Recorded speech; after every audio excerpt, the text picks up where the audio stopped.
The little town I live in is really closer to a village in terms of its size.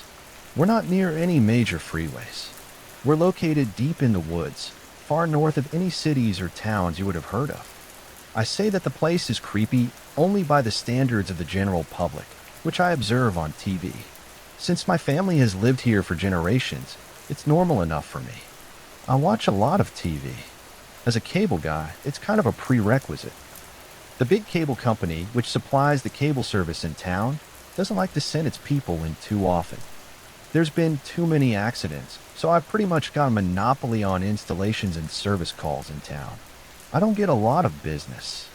Since most of the residents are very old, they don't have much use for internet or cable TV. Occasionally, I'll recruit my brother if I need a hand on a busy day. In the summer, we get the occasional nosy tourist who heard about the place from a website or a friend. We try to keep them blind to what happens here, but things get past us sometimes, feeding the rumors online more and more. We've had more tourists in the summer months lately, and they don't always return from their trip to Hallows End. Of course, that's not the real name. I'd never tell you that, as it would only feed the rumor mill. But let me assure you, it is equally malevolent sounding. I'm sure the name only stokes the fires of the public's burning curiosity about the place, but there's no changing what we are. Although I've lived here all my life, I never quite know what I'll walk into during most of my service calls. Those who live in town keep to themselves, and they keep their secrets close. As much as I like to believe, I know what's going on in my own backyard. I have only vague suspicions and rumors to rely on for the most part. However, being a cable technician, you do gain access to people's houses, and as such, see the side of them residing there that few others see. Not everyone cleans up when the cable guy visits. The town's residents no longer call the cable company when they have a problem. They call me directly. I call the cable company myself if I have to, and ask them for whatever assistance I need. Occasionally we need to call on the cable company's maintenance crew, who eventually make their way into town to fix the trunk line should it have noise issues or damage from a storm. Occasionally an amplifier will need to be replaced, or God forbid, a tap. As strange as my little hometown is, and I'll get to the specifics of that soon enough, it's gotten far weirder around here lately. There's something going on which has prompted me to begin this journal. I think about the metaphor of a frog dropped into a pot of boiling water and jumping out. How if the water is cool when he gets in and it's heated gradually, he'll slowly boil to death. I think I'm the frog in the lukewarm pot of water that is Hallows End. The recent strangeness started when a large storm front passed through recently, knocking down a handful of cable lines and creating a lot of extra work for me and my brother who I had to call in for assistance. Storms pass through here a lot, and more recently, they've been almost constant. This makes life difficult as we're surrounded by trees and branches tend to fall down in high winds. We were over at the sisters' house and they were desperate for us to get their Wi-Fi back up and running. I checked the signal level and found it was dead at the PoE point of entry. I went outside and found the culprit to be a collapsed tree which had brought down the big RG11 line coming into the back of the house from the telephone pole.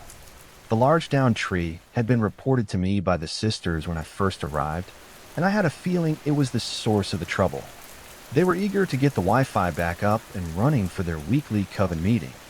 They were broadcasting via Zoom for the immunocompromised members of the group. I got out in the backyard and saw that my sister's garden was blooming brilliantly as usual.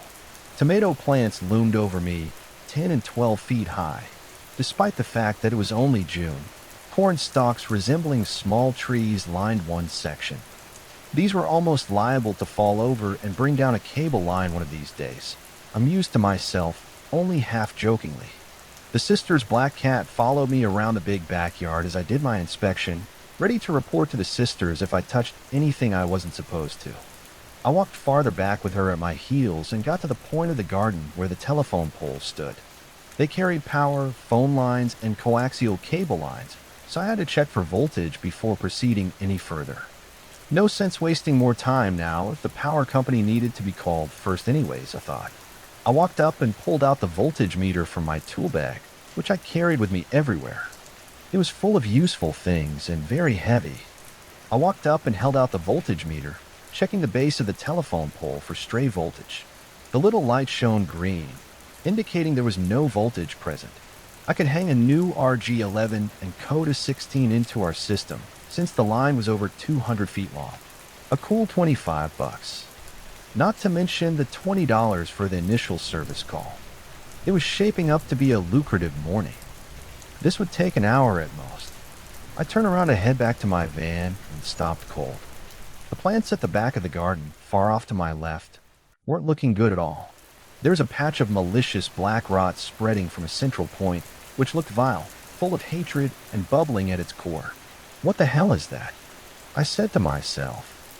I looked over at the sister's cat who had been following me.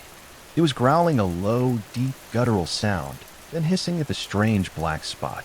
It stopped abruptly and stood there, listening for a moment. Then it abandoned me and ran back to the house. I looked closer at the bubbling blackness at the center of the spreading disease, or whatever it was.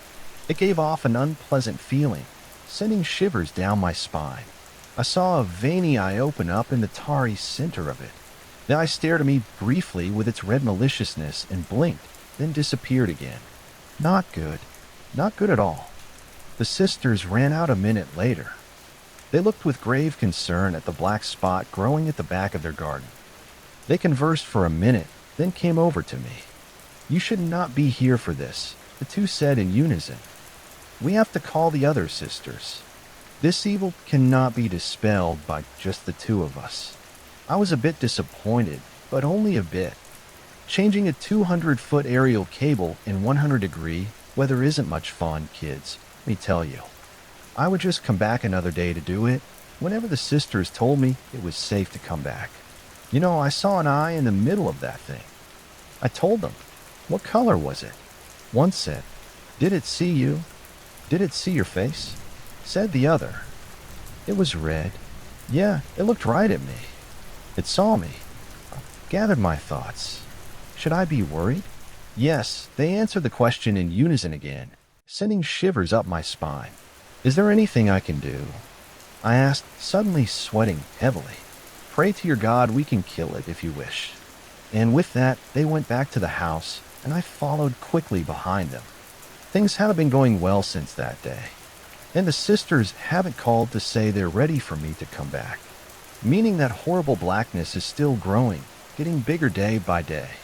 Part of me needs to go back to see how far it spread, but I'm worried if I get there and I see it, will it see me? Maybe I should listen to the sisters and just stay away. I haven't been sleeping much since my last service call at my sister's house last week. Every time I close my eyes now, I see a red unblinking eye about the same size and shape as the one I saw that day. Like the after image of a flash bulb burnt into my retinas, it visits me in my dreams and haunts me every time I blink. I try to forget it's there, but I'm reminded of it constantly. It never leaves me alone. Just sits there on the backs of my eyelids, waiting for its chance to peek at me again. I've started to avoid blinking as much as possible to avoid it, causing my eyes to become irritated and sore. But it's better than seeing that eye all the time. It's spooky. The sisters still haven't called or reached out to say they're ready for me to return to complete my service call. No one's seen them around town at all, or any of the other sisters for that matter. The coven was typically very involved in the local community. The weekly farmers market they ran was a mainstay of the town. No one from the group showed up to sell veggies this week in the town square. I decided today to make my way back to my sister's house. I had to see if they were okay. They'd always been good to me if I saw a spreading black mass of malicious intent heading from the field towards me. Full of red evil eyes and teeth, I just hightail it out of there. I got to the street where the sisters lived. They had a few acres with no neighbors nearby, so it was secluded and quiet. My windows were rolled down due to the heat of the day, currently at its peak in the early afternoon. Another sunny 100-plus degree day. It seemed to be either that or thunderstorms lately. Yin or yang. I'd stopped for longer than I needed to at the stop sign, lost in my thoughts. Just as I was about to start moving, a black cat jumped up through my window and ran into my car. The unspoken voice which filled my head sounded like a shout from an angry, gruff, middle-aged man. I looked over and saw the black cat staring at me intently, the scars across his face distinguishing him as scratches. One of the sisters' mini black cats. Only Scratches was special. At this point, you must surely think I'm insane or outright lying about all this. Welcome to Hallows End. Shit, that shouldn't be real. Well, that's just another Tuesday here. Screw you. I'm only 32. And if I'm gruff and angry, it's because there's a damp field full of evil black lava shit back there. Now drive. Before I could even fully form my next thought, I heard the bastard cats retort in my head. They're dead. The sisters are all dead. Every last one of them. Now, can we please get the hell out of here? I looked past him and saw why he was in such a hurry.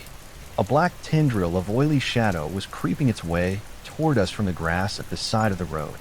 Thicker globs of what looked like crude oil or hot tar approached beside it and all around it, forming a line of growing black evil, which was flowing slowly like lava towards town. A passerby from out of town might have seen it and thought, my guess a crude oil pipeline must have burst. I knew better. I had seen the eye, and it had seen me. He didn't hesitate any longer, and I stepped on the gas. I looked behind me in the rearview mirror and saw the blackness was still flowing steadily. Trees had begun to fall over in the wake of its decay. We need to call a town meeting. Whatever that is, it's out of control. Scratches sat there staring at me. His deeply scarred face was dirty and covered in mud, as was the rest of him. He smelled terrible. Screw you, asshole, and screw the town may attend. We're going to see the butcher. You know, it's the only thing to do. The butcher.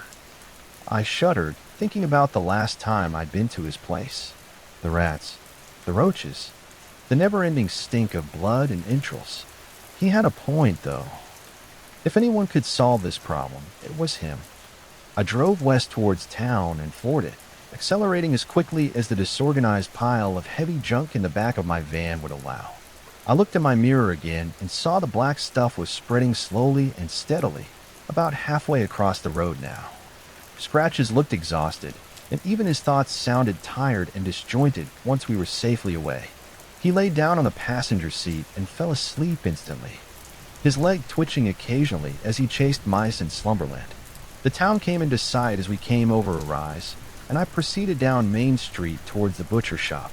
We pulled up out front, and I saw a few pigs turn inside out, hanging from the hooks in the front window, flies buzzing around him as they swayed slightly. The butcher could be seen inside, hacking away at something with a cleaver. Blood spray was flying up into his face and everywhere, splattering the walls behind him and the ceiling above. He didn't look up as I came into the shop, just continued hacking away with a heavy cleaver. It was enormous and looked too heavy for me to lift.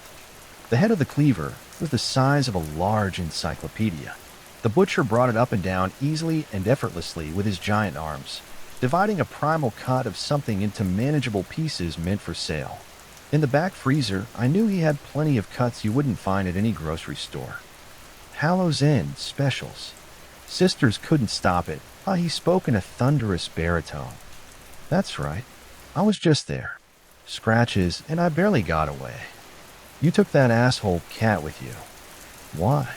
You know what he is.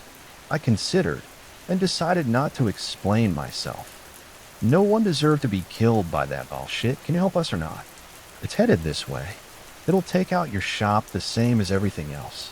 He looked up from his meat, set down his cleaver, and wiped his hands off on a bloody towel he tucked into his apron. He seemed to consider for a moment whether his shop being destroyed meant anything to him. The butcher was famously non-materialistic and known for his stoicism. You assume it can be killed. You assume too much. Same as the sisters. I don't understand if we can't kill it. How do we stop it? You have to kill the source of it. This thing is not natural. It was created by someone. Someone here. In Hallows End. Who would do that? Who would create something so evil? The butcher shrugged. He looked at me and pointed with his giant cleaver. You're the one to check. You go around, tell everyone you're doing a free service upgrade or something.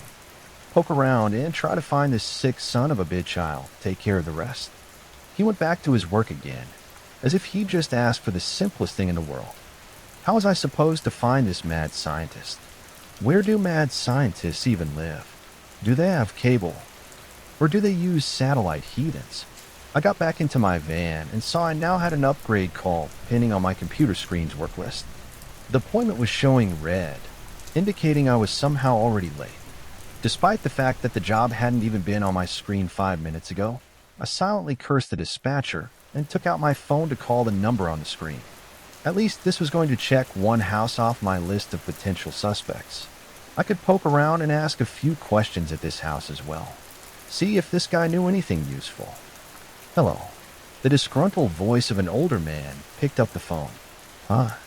Yeah, this is Jerome with the cable company.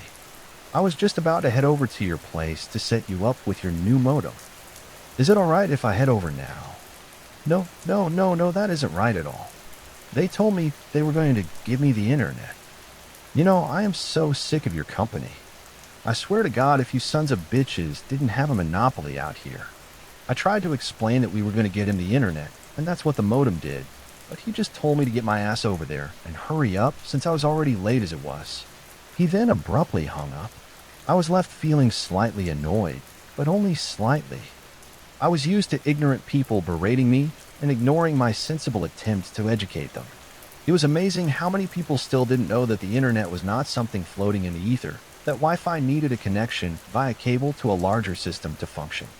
Those same people thought that as a cable guy, it was your job to set up their printer. Their new laptop they don't know how to use and set up an email address for them. All because they finally decided to join the electronic revolution. Of course, none of these things are things we are paid for or are trained to do. I tried to politely GTFO. I drove up to the address, which was northwest, just a little ways out of town. It had been a slow day, so dispatch had started to get creative with my service area. I was headed north of the black stuff, which I kept a lookout for on my right. Paranoid its spread could have quickened. When I arrived at the house, I saw it was a simple bungalow with a big country lawn and a large black pickup truck parked out front, which appeared brand new. I saw a second driveway past the house led further into the property, where several large trucks were parked near a large warehouse. They looked like oil tankers. Alarm bells began to ring in my head. Oil tankers would mean oil, and there were no oil fields nearby. But that black stuff did look like crude oil, almost, except with the addition of evil red eyes that haunt your dreams. I backed my van into the driveway and parked. I put out my useless orange traffic cones, which were mandated by company policy to be used during service calls. One out in front of the left tire and one behind to the right to protect the van and ward off something. I grabbed my work bag and put my tool belt on.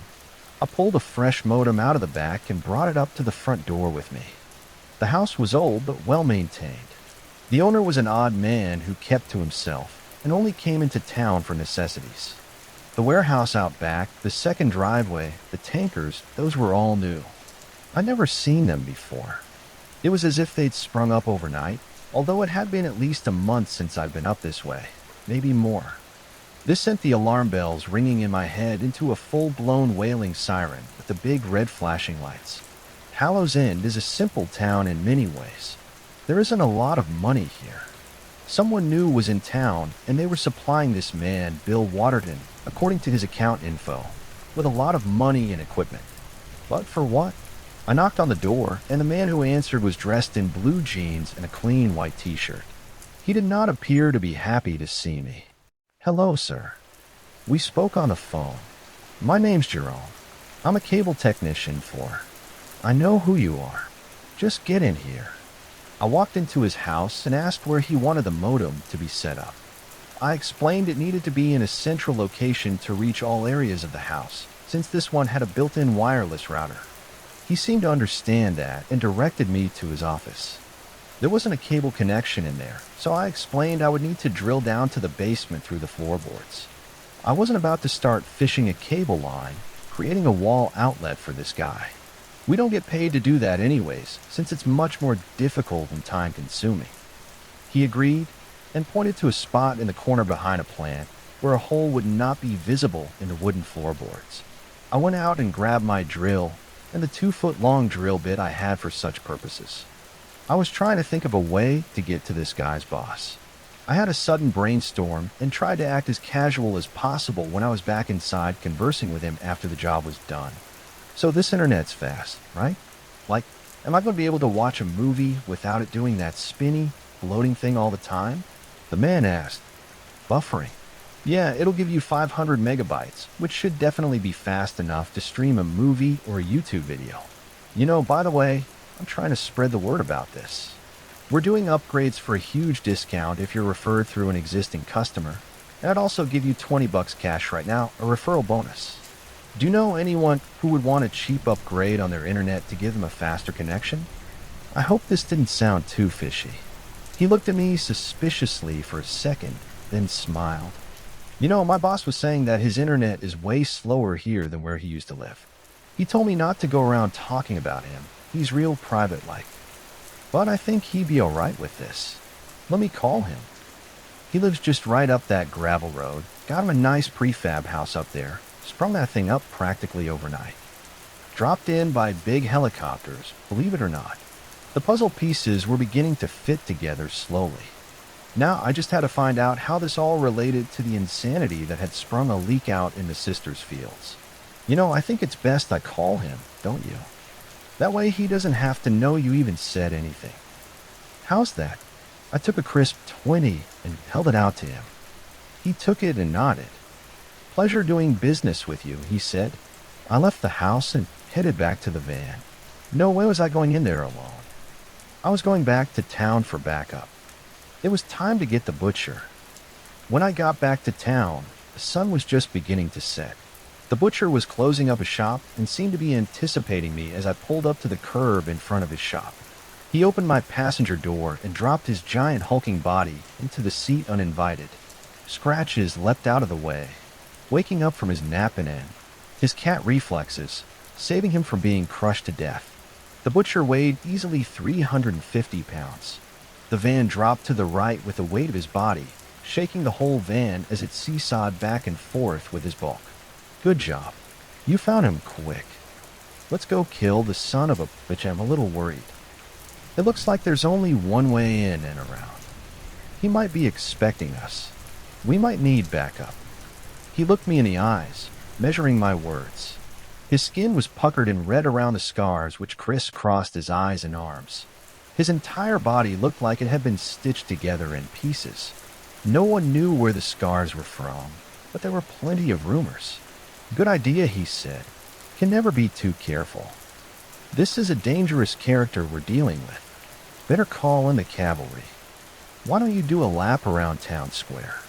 He told me what he wanted to do, and I began to honk my horn and drive slowly around the town square. The butcher rolled down his window and yelled out in his loud, baritone voice, "Citizens of Hallows Inn, we are under attack. Gather at Town Hall for further instructions." He shouted this again and again. I began to see people emerging from their houses in the gathering darkness. A lone man, impossibly tall, dressed in a dapper suit with a tall hat, strode with purpose towards the town square. His eyes glowed like embers. He nodded at us and continued forward. I recognized him as Verdun, the town mortician. A woman, who appeared slightly see-through, walked alongside Steve, the town barber. I saw a couple of tourists pop their heads out of the cafe, but unseen shadowy figures pulled them back inside quickly, their faces covered with chloroformed-doused rags. By the time we stopped in the town square, there were about 100 shadowy figures milling about the place. More were filtering in by the moment. A pair of twins, young girls, dressed in Victorian-era clothing, walked together holding hands and joined the crowd. Their teeth were long, sharp, and pointed as they chatted excitedly to each other. Their eyes were black and their faces fish-like. I looked at the crowd we'd assembled. It was quite a ragtag team, but we get the job done. We all love this town too much to see it destroyed by some rich, entitled asshole outsider. I told them all as much, explaining about the wall of evil lava flowing toward town from the sisters' place. People began to talk, and I had to stop briefly until the place quieted down. Everyone was chattering excitedly with nervous voices. If we kill this outsider, it will stop the evil from spreading. The butcher's voice silenced everyone, and they all looked at him. He was the pseudo-leader of the town. We didn't have a mayor, we had a butcher. Then we'll go to his place and kill him." Someone shouted from the back of the crowd. "Oh, I wouldn't count on that, my friends." We all looked around for the source of the voice. It sounded like an old man, wise with age and experience, a man used to getting his way. A drone descended from the sky into the midst of us. A loud voice echoed from it. "Those who attempt to follow these pathetic fools into battle will be killed alongside them. Your deaths will be slow. They will be painful. I ask you all, leave this town now. It belongs to me as of today. Choose to stay and fight, you'll die. Surrender your town to me, and run away, children." The voice was arrogant and condescending. Someone picked up a rock and threw it at the drone. It fell from the sky into the crowd, and when it landed, it exploded with a fiery blast that killed a dozen or more townspeople in an instant. Even more were wounded and taken from the fight before it could even begin. Clearly, we had underestimated our opposition. A harsh, mocking laugh came from the sky, and I looked up and saw an even larger drone flying up there. It flew away silently, back towards the northeast, and was gone. I surveyed the carnage in the town square. Bibbins, the local fruit stand operator, was laying on the ground near my feet. The top half of him, anyways. Blood sputtered and sprayed from his lips as he reached down to feel for legs that were no longer there. His intestines hung from the charred and mangled remains of his belly. Blood spurted into the air from an artery. His slack horse face lost its life as his head hung to the side, and he died looking into my eyes. I saw the twins, or just their hands, I should say, still intertwined, hanging from a high tree branch like a sick Christmas ornament. The barber, our version of town doctor, had his hands full. The old man was already comforting a guy with small horns, who I recognized as Jonathan, the clerk from the general store. He had a large piece of something long and sharp impaled through him. His eyes looked frantic. Blood poured from his mouth in rivulets.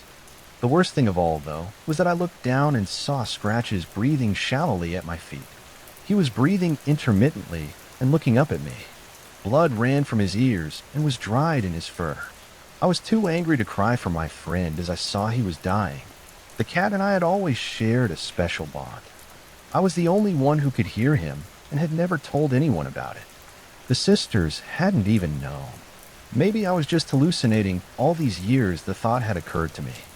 After all, it had been years since I'd taken my antipsychotics. I lied. The sisters, they're still alive. I'm a coward. I ran away. They're still there for all I know, fighting for their lives. "We're gonna kill that son of a bitch," I said. Scratches didn't hear it, though. He was already gone. Dark clouds began to roll in from the northeast, as if on cue. Fat raindrops came down, slowly at first, then in torrents. Thunder boomed in the dark sky as I heard the wails of dying townspeople all around me. Faces that I'd known all my life were unrecognizable around me. Mutilated by the explosion of C4 or whatever the bastard had rigged to blow on his drone when it crashed, I found the butcher. He was pulling a chunk of shrapnel out of his shoulder. Blood was all over his hands, being washed away by the heavy rain. We spoke for a minute and decided what we'd have to do.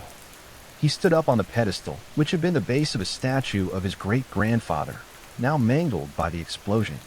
"Let's go kill that bastard." He raised his heavy cleaver high in the air, and the remaining townfolk raised their own weapons above their heads. Knives, swords, barbers' straight razors, scythes and axes were held high in the rain, and my heart felt full of pride and dull anger as their voices rose up into the air in a war cry, drowning out the thunder.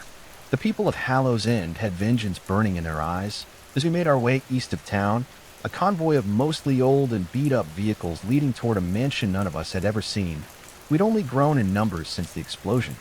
The loners and shy folk on the outskirts of town had been drawn in by the sound of the big boom in the town square. Shadow people, usually elusive and private, had come out of the sewers and joined the crusade to save the town. At the front of the pack was the butcher and his giant black work truck. Thick black diesel smoke billowed from twin exhaust stacks as his engine roared, setting the frantic Mad Max pace of the group.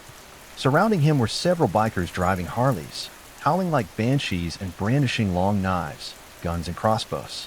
Their melted faces were concealed by their dark-tinted helmets.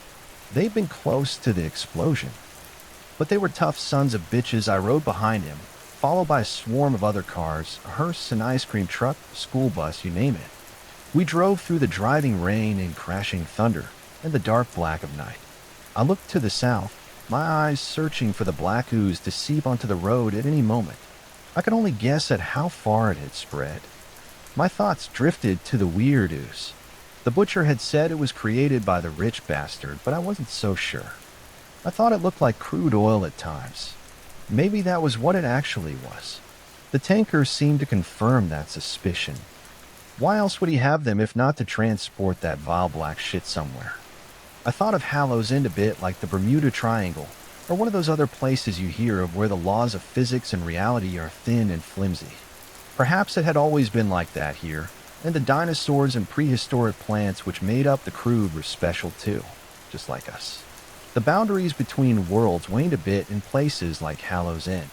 Maybe, just maybe, that black stuff had some power to it, something that could do more than power a car. What if that fuel, when refined, could open a hole between worlds, raise the living from the dead, or create thunderstorms from a beautiful sunny day? Perhaps that fuel could be used to build a weapon that could do a lot more damage than plutonium. I shuddered at the thought. We pulled up to the house, and I saw the customer from my service call earlier was standing out front waiting for us. A determined look on his face. He held the shotgun and was pointing it at the butcher, his finger ready to squeeze the trigger as the giant truck bore down on him. A bolt suddenly appeared in the man's chest, and he dropped his shotgun before he could get a shot off. I saw Gregory, the old hunter, pull the bolt from his chest without even slowing down as he drove past on his Harley. He bounced over the bump at the entrance to the driveway, leading the charge. I got a bit worried as his engine roared and he sped a little bit too far ahead of us, trying to ambitiously scout ahead. I wish there was some way to communicate with him, to tell him to be careful, to look out for traps, but it was too late. I heard a loud crash as he dropped out of view, disappearing into the road. As we pulled closer, we saw a pit had been dug and disguised as a roadway. The bottom of the pit was lined with filthy spikes, which had impaled Gregory through his leg. He howled in pain and cursed. A couple cars pulled to the side of the road to help, and our numbers dwindled a bit more. As we approached the warehouse, it looked deserted. It appeared that the rich man's workers hadn't been willing to stay and fight his battle for him, or perhaps they were just waiting for us at the mansion, armed to the teeth, I thought. We had to drive awkwardly around a tanker, which was blocking the roadway. There was no other way through. Our caravan moved slowly through the narrow section. My heart was hammering so loudly I could hear it in my ears. I was worried there could be another trap anywhere. Our part of the group was past the tanker when I heard the explosion. I turned back to see a fireball billowing up in the sky, warming my face as I looked out the window. I thought to myself that these things only happen in the movies, but then I looked down and saw the carnage, and it felt all too real again. The explosion had been timed to inflict the most destruction, as I saw that a large portion of our town had been killed. More were tending to the wounded, and others still were trapped behind the inferno, unable to proceed further until it was extinguished. I saw body parts lying scattered everywhere. A decapitated head rolled towards me from the flames, blood spurting from the neck. It stopped rolling, facing my direction about 10 feet away, and I recognized the face immediately to be Vardun, the town mortician. Those of us who were left got out of our vehicles and rallied around the butcher, weapons in hand. "We'll go on foot from here," said the butcher. His stoicism was on full display, as he showed neither anger nor sadness. He looked each of us in the eye. "I'd ask if any of you are scared, if any of you want to turn around and go back. But I can see from your faces that will be pointless. That being said, I have no delusions about us all surviving this. He's clearly prepared for us. We might all die long before we reach him." None of us said anything. We looked at him resolutely. He nodded his head once, turned around, and it began in march. We followed like fresh recruits in ragtag formation up the gravel RD, the butcher leading the way. He had sharp eyes and spotted several traps which we managed to avoid. A bear trap snatched one of the bikers' feet at one point, just as the butcher was about to tell him to watch out. But it was too late. He lay there, screaming at the side of the road, giving away our location to the defenders and the mansion, which was now visible, looming up ahead. As we got closer and the area opened up, the hunters fanned out, searching for sentries. I heard screams from the trees as their sharp eagle eyes picked out the invisible shapes in the shadowy tree line, killing them swiftly with their simple bows and crossbows before the guards could get more than a few shots off. We lost one or two more, and left their lifeless bodies on the gravel road as we continued marching forward in the rain. Thunder and lightning still crashed overhead. Occasionally, a lightning bolt would hit something not too far off, and the ground would shake with the impact. We reached the wrought iron gates of the mansion, and the butcher rattled his huge steel cleaver against them, the loud ringing vibrations echoing into the distance. "We're here for you. You son of a bitch, come on out and take your medicine." The voice we'd heard in the town square began to laugh again, coming from the intercom to our left. "Good luck getting in here, you fools. I see there's not as many of you as there was before. Did you lose a few of your friends along the way?" He began to sing off-key. "Little dirty freaks hidden in your hovels. I make a big bad boom, and you get out your shovels. Ho ho ho." He started to laugh at his own song. He thought he had us beat. The problem for him was this place, Hallows Inn, made us special. We each had our own talents. Mine was that I could make connections. I could troubleshoot problems much better than the average cable technician. I pulled the faceplate off the intercom with my flathead screwdriver and looked at the configuration of cables. I had several tools in my tool belt, which I'd obtained through, let's just say, black market dealers. I opened up another electrical box nearby, and within a few minutes, I heard the buzz of the electrified fence cease. I opened another metal box and played around inside for a little while. The lock clicked open, and the gate swung ajar. We were in. Oh, his laughter abruptly stopped. I heard him screaming obscenities from inside the mansion. We walked forward into the courtyard and stormed the front door, picking up a stone bench and using it to smash our way in. I heard something from up above, but it was too late. Something large and heavy fell, crushing 3 of my comrades. Boiling oil poured out and steamed on the ground. It covered our friends, and we watched in horror as their faces melted, revealing the stark white bone beneath, as their screams turned to shrieks of pure agony. I looked up from the entrance, and I saw the bastard for the first time. Up on the top of the stairs, looking down at us, he was a short, thin man, old and balding, with gold-rimmed glasses and holding a fancy-looking cane. He held a big gold handgun in his other hand, which he began to fire at us, missing with each shot. He looked like he was alone. His eyes were searching frantically, as if there was no one else around here to protect him, and he was terrified of being flanked somehow. Maybe none of his underlings had stuck around after all. Perhaps the troops had abandoned the general when he'd ordered them to fire on their own people. It wouldn't be the first time such a thing had turned the tides of war. We took cover as he continued to fire, but he quickly ran out of bullets. I heard him struggling to reload and nodded at another one of the hunters. Hilda, the sharp-eyed wife of Gregory, nodded back. Her eyes had a fire in them. She clearly wanted revenge for her husband, whose leg wound had looked gruesome after he fell into the pit of spikes. She readied her crossbow, took a deep breath, let it out, and stood up. Her eyes looked intently through the sights of her weapon, and she aimed for the man who had caused so much ruin. The bolt was released, and time seemed to slow to a crawl as it flew through the air. It hit the man at the top of the stairs in the neck, and he screamed out in pain, dropping his oversized pistol. It fell down the stairs, the clip still not reloaded. We marched up the lush, expensive-looking crimson carpet which lined the stairs. Fine embroidery could be seen leading upwards, and I couldn't help but marvel at its complexity. Everything in the mansion looked expensive and overpriced. The heads of large, exotic game animals lined the walls everywhere. Huge lions, tigers, bison, and elephants adorned the walls. The ceilings were polished marble with golden trim. When the group of us got to the top of the stairs, there were only a few of us left. The butcher and I looked down at the bald, sputtering asshole who had killed so many of our people.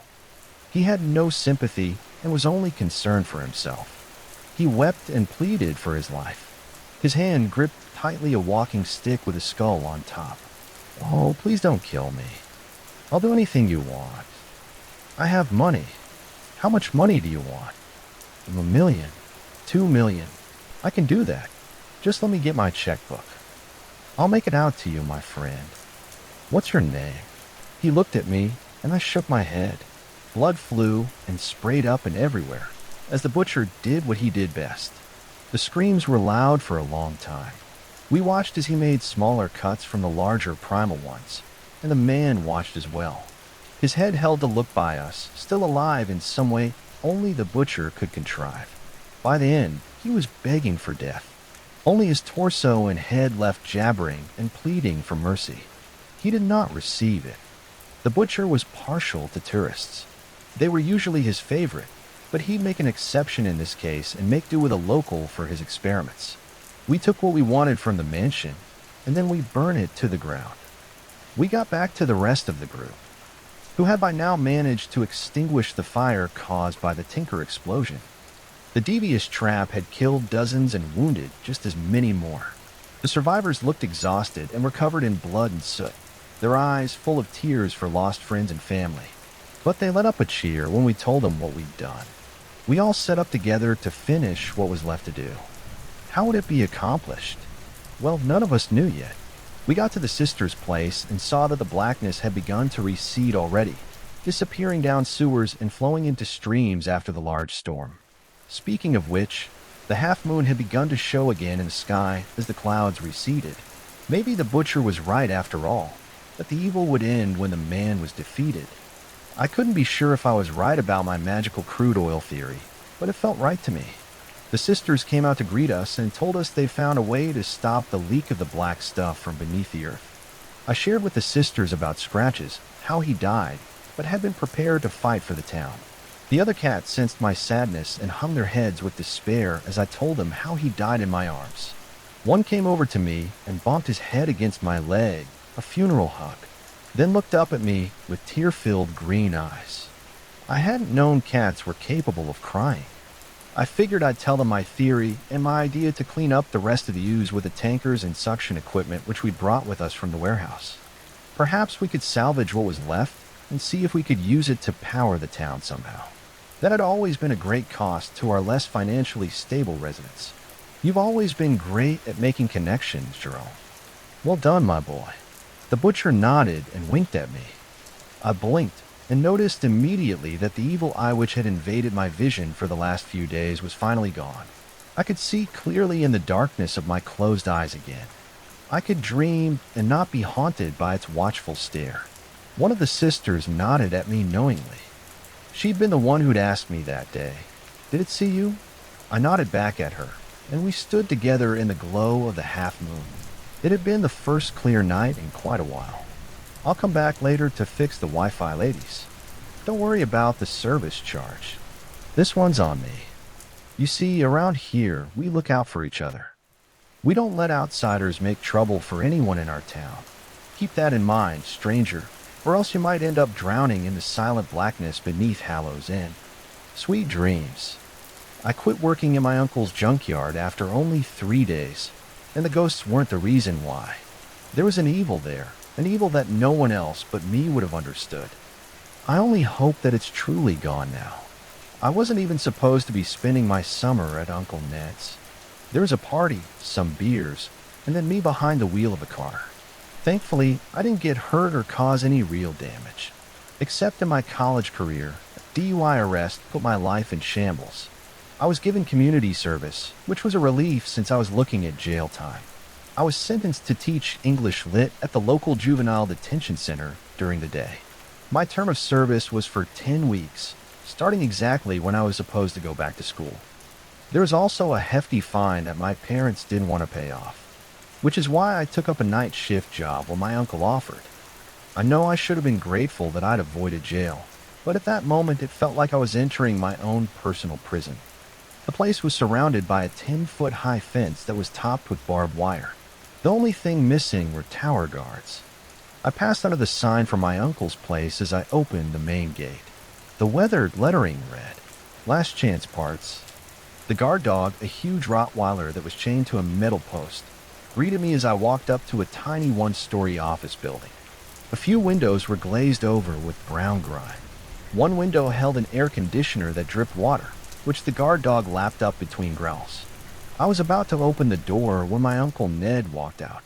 He was wearing a gray designer suit and a red silk tie. I didn't get a hug or even a handshake.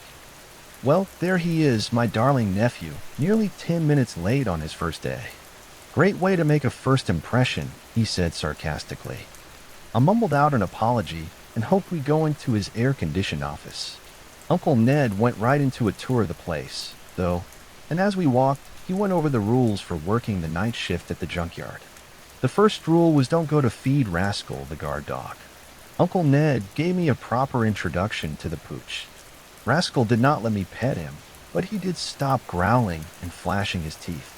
We passed by a row of 16 cars that were in various states of being picked for parts. Some just had metal frames left. Others looked like they could be driven out of the junkyard until my uncle lifted a hood to show there was no engine. All the parts, from door locks to windshields to specific bolts and screws, were cataloged and held in the storage warehouse that sat in the middle of the junkyard. Every mechanic in western Nebraska would call up my uncle whenever they needed a part. He thought of himself as the junker king of the Midwest. But who was that judge? Since I practically had to beg him to even let me work here, we walked into the section of the junkyard where they crushed the cars. There was this huge machine painted a shiny yellow. It looked like a giant toaster oven, but instead of throwing in a slice of bread, you slipped in a car. I asked if I could see it in action. I mean, who doesn't like watching things get crushed? Uncle Ned climbed into a forklift, speared an old car, and then dropped it into space for the automobile. The walls of the car baler then squeezed in from all directions until a 10-foot-long car was nothing more than a coffee table-sized chunk of steel. The sounds of the metal crunching and crackling made me wince. The noise was surprisingly violent, and it was amazing to watch. After the car crashed, Uncle Ned told me another rule. Don't even think of touching, operating, or starting the car baler. If I did and he found out, I would be fired on the spot. He then started to walk me around the perimeter of the place next to the fence. He spouted off the next rule as we strolled. I wasn't allowed to let anyone in after my uncle left for the day. There were no junk car drop-offs at night, and business hours were from 7 a.m. to 6 p.m., so there was no reason for anyone to come by. He also made it clear I wasn't to let in any of my buddies or my girlfriend to hang out with me. If I did and he found out, yep, I'd be fired. To make sure that no one would come in after hours, Uncle Ned would be locking me in when he left for the day. Like I said, it was like my own personal prison. I asked what if something happened to me and I needed help. He laughed, and he told me that if I was dumb enough to get hurt doing this job and needed an ambulance, I deserved to die.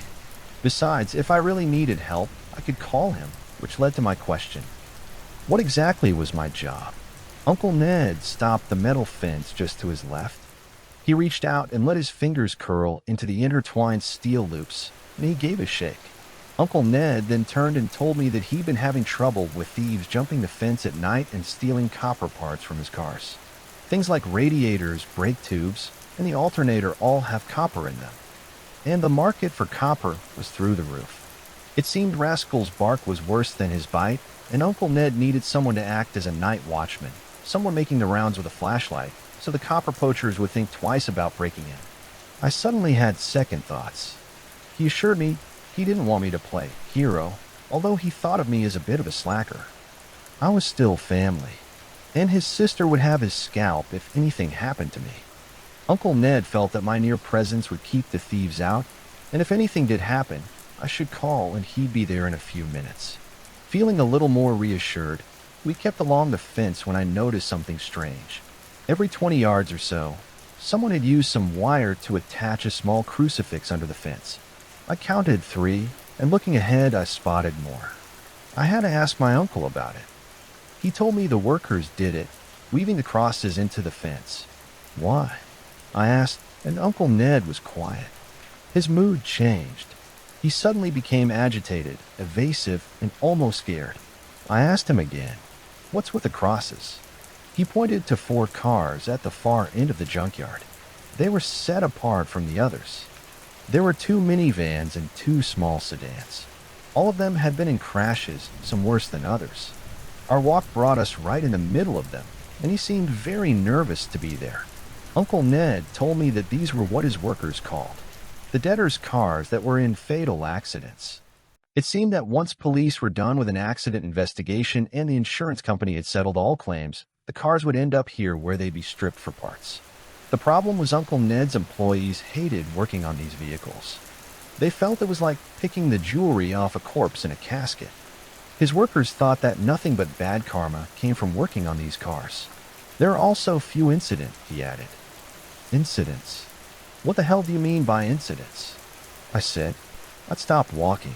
You know, that's a word that covers a lot of ground, Uncle Ned recounted. That a few of his workers had suffered their own accidents after working on the cars. And again, my uncle was being very vague. I wanted clear answers. Okay, how many workers? What kind of accidents? Uncle Ned explained that one of his workers was crushed under an old debtor a few months ago, and another had lost his hand after he accidentally sliced it open when pulling parts from another one. That's why the employees started putting the crucifixes on the fences. It was to keep the bad aura inside the junkyard. They didn't want anything following them home. My uncle thought his workers were being overly suspicious, but he allowed it. I glanced over at the 4 debtors. It suddenly felt like I was standing in a real graveyard. Each of these cars were giant metal tombs. I asked my uncle about them. How many people died in each car? What's their stories? I asked. He said he didn't know, didn't want to. Nothing would change if he knew any of the details of the accidents that brought the cars here to his job. Was to junk them, and that's what he did. His shuffling feet and gruff voice betrayed his uneasiness, though. I felt it, too. Something about that spot felt wrong. I noticed 3 of the 4 debtors weren't totaled. They didn't look like they'd been in any serious accident at all. They had pushed in panels, and one had a badly crushed roof, but nothing that screamed fatal. Though the one small blue sedan had its windshield pushed out with a hole in the middle of it, my imagination pictured someone's body thrown forward and their head smashing into the glass. I wondered if there were bits of hair still stuck in the shards. I shivered at the thought. The one car that looked like it was totaled into oblivion was a black minivan. It was mostly a crumpled hunk of steel, though the driver's side door was still attached and looked like it could be opened. The rest of the car was nothing more than folds of metal. For a moment, I thought the car had blood seeping out of it, but I realized it was just rust bleeding out from its undercarriage. Uncle Ned explained the final rule. This area, like the car crusher, was off limits. He spouted something about insurance issues with these cars, and there was no need for me to worry about this section of the junkyard when I made my nightly rounds, which was fine by me. It gave me the creeps. Uncle Ned walked back toward his office. The tour was done. I followed him, hanging a few steps behind. I heard this noise, a thumping sound, and I turned to look at the debtors. And for a split second, I thought I saw a young woman in the blue Mazda. Her blonde hair was matted, her face white, eyes black. She was banging on the glass as if trying to get my attention. And just then Rascal barked and then let out a howl. And I turned to see the dog wailing and barking like he was warning me. When I glanced back at the Honda, the face on the car was gone. I shuffled to my uncle's side, very creeped out, but convinced I was letting all the talk of death get the best of me. Rascal stopped barking, which also brought things down a notch. I watched my uncle drive out through the gate, park his car, and walk back to the fence. He pulled his keys out, and then he officially locked me in for the night. He managed to wave and then left a trail of dust behind his car. As he drove away, when Rascal nudged up against me, I realized at least I wasn't totally alone. I made my way into the air-conditioned office, and I grabbed a scoop of dog food from the bag and I poured it into Rascal's bowl near my uncle's desk. He scarfed it down like he hadn't been fed in a week, although I felt like a jerk for doing it. I had to take Rascal out of the office so he could do his guard dog thing after dinner. It took some coaxing. I had to use another bowl of food to get him out the door. I noted the time. It was 7:30. I had another hour before sunset when I'd have to make my first rounds of the junkyard. I had my feet up and I was playing some game on my phone when Rascal started to bark. It was throaty, guttural, and full of anger. I opened the door and I was hit with the heat. It was still very hot, even as the sun was about to dip below the horizon. I followed the sound of Rascal's barking, and in between his yelps I heard voices. I couldn't make out what they were saying, but it was at least two people yelling. I ran up along the right edge of the fence, and I found the dog facing the barrier and yapping up a storm. I let him know it was okay, and after a minute or so, he tired himself out and stopped. There was nobody in sight, but there was a blanket on the other side of the fence, and in the dust you could see footprints. It looked like someone was planning to climb the fence and throw the blanket over the barbed wire to get into the junkyard. I suddenly felt very protective of my uncle's place. I yelled out to the empty landscape on the other side of the fence. "I'm calling the cops. I see you. You better give it up for the night." I stood there for a good 5 minutes, just staring, letting him know there was a new sheriff in town. Rascal gave up before me, turning to the office and shuffling his way back. Then I let out one more yell. "I'm here all night, every night." I decided that at least for the next hour or so, I should spend it on the office's small outside porch.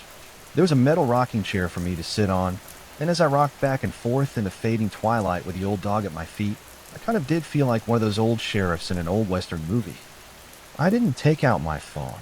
I just sat there and watched as the day gave way to night, and then I heard the voices again. I was surprised that Rascal didn't let out a bark.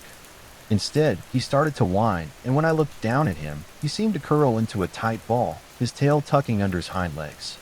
I figured the thieves had come back to get their blanket, and they might try another break-in. I grabbed the flashlight my uncle gave me, and I marched back to the fence. I shone my light at the fence, and I yelled that the cops were coming, but the voices didn't stop. My flashlight found the blanket exactly where it had been when Rascal, and I saw it this late afternoon. And then I realized that the voices weren't coming from outside the junkyard, but from inside. Maybe they'd already jumped the fence. I spun around, letting the beam stretch across the junkyard, trying to find the voices, and my light settled on the debtors. The sound was coming from one of those cars. It was the green Chevy Cavalier, the one with the crushed-in roof. The tiny light was on inside the car's interior, and the voices were coming from it. As much as I didn't want to, I slowly walked towards the car. I then realized the voices were talking about sports, yapping about how the Nebraska football team was going to do that fall. It was a local radio show. The car's radio had somehow turned on. I fought against my fear. I mean, it's probably just as short in the circuit. Maybe a rat chewed up a wire under the hood. But what if it was the thieves and they were inside the car and pulling out the radio? I was about to dial my uncle's number, but I thought I should at least make sure. So I took a few more steps closer until I could get a good view inside the car, and there was no one in there. Without realizing it, I had walked all the way up to the green Chevy. The voices from the radio were now debating whether they had a quarterback that could lead them to the championship. I surveyed the inside of the car and double-checked there was nobody in there. I leaned in to get a good look through the back window and confirmed there wasn't a body hiding in the back seat or tucked under the dash. It was just me and the green Chevy. I reached for the driver's side door and I gave it a tug. Sure enough, the dashboard was lit and the radio was on, and I sat down in the driver's seat, having to scrunch down because of the crushed roof. And then I reached over to the radio dial to turn it off, and that's when the car door slammed shut on its own. The flashlight dropped from my hand, and it landed outside the car. I tried to push the door open, but it wouldn't budge, and I couldn't help but think of the blonde woman's face I thought I saw in the other debtor. Then I started to panic. I rammed my full body weight against the door, and it didn't move. I then reached across the passenger side and tried the door. Again, nothing. My hands reached out to the steering wheel.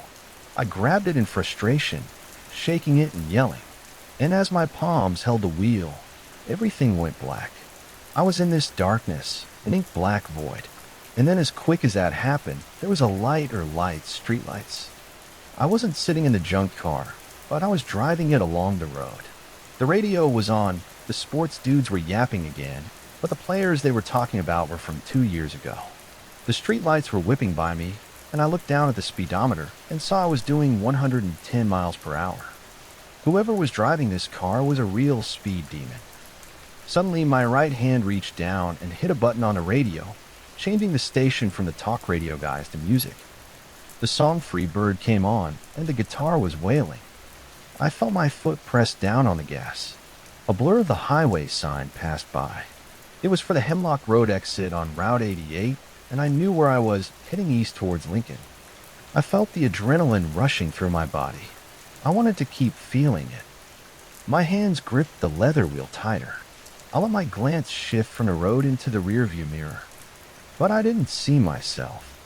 I was a 40-something-year-old man with a brown goatee, the driver of the Chevy, the driver that died. And just then a deer leaped out onto the road. I cranked all the way to the left to avoid hitting it, but the car's momentum caused it to keep going forward. I started to flip and then kept flipping. I counted 8 rollovers, and on the last spin, my skull hit the roof of the car, and I felt my neck crank. I heard it too, a loud snap. It made my head fall forward, dangling down. It was like a head on a rag doll, the neck bones and muscles just useless. My cheek rested on my chest, and I was looking at my shirt buttons. My eyelids fluttered, and then I let go of the wheel. I was back in the junkyard and sitting up in the Chevy. My hands went to my neck. It was all good, nothing broken. My heart was pumping, and every nerve in my body seemed electrified for a second. I thought about grabbing the wheel again, but questioned whether my body could take another round of what just happened. I was also scared, thinking that if I went back, maybe there was a chance that I didn't return. Instead, I reached for the car's door handle, gave it a push, and it opened. I was barely able to stand. When I looked out, I noticed that the sky was getting brighter. I pulled my phone from my pocket, and I saw that it was nearly dawn. What I thought took only a few moments had been hours. My uncle would be pulling up soon. I staggered back to the office, a rascal at my side. I plopped down into the rocking chair, and I tried to make sense of what happened, but I really couldn't. I figured I might have hit my head on the door jamb when I went to turn off the radio. Maybe I hallucinated the whole thing, but it was all too real. I knew it happened, and my uncle's car pulled up just then to the gate. I was still in a bit of a daze as I gave him the rundown of the night. I did let Uncle Ned know about the attempted break-in and walked over with him to where the blanket was still sitting outside the fence. He managed to give me a hearty pat on the back and let me know I was already a worthy hire. On my walk home that early morning, all I could think about as I shuffled along the highway was what happened in the car. The speeding Chevy was replayed over and over again. The combination of fear and thrills was still racing through me. I managed to get a few hours of sleep before my brother dropped me off at the juvenile detention center, so I could serve my community service, and I was distracted the whole day. I practically ran the mile from my house to my uncle's place that late afternoon, and just then a car came speeding down the highway way faster than usual. I stopped and watched it get closer. It was about a quarter-mile away, and it was hard to see exactly what kind of car it was, but the music blasting from the car radio made me stop and stare in disbelief.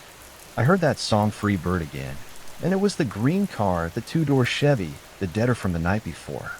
It drifted out of its lane, heading towards me. I could see the driver. It was the man with the goatee, his head upside down, and swinging from his broken neck like a pendulum. His eyes were on me, and he was smiling.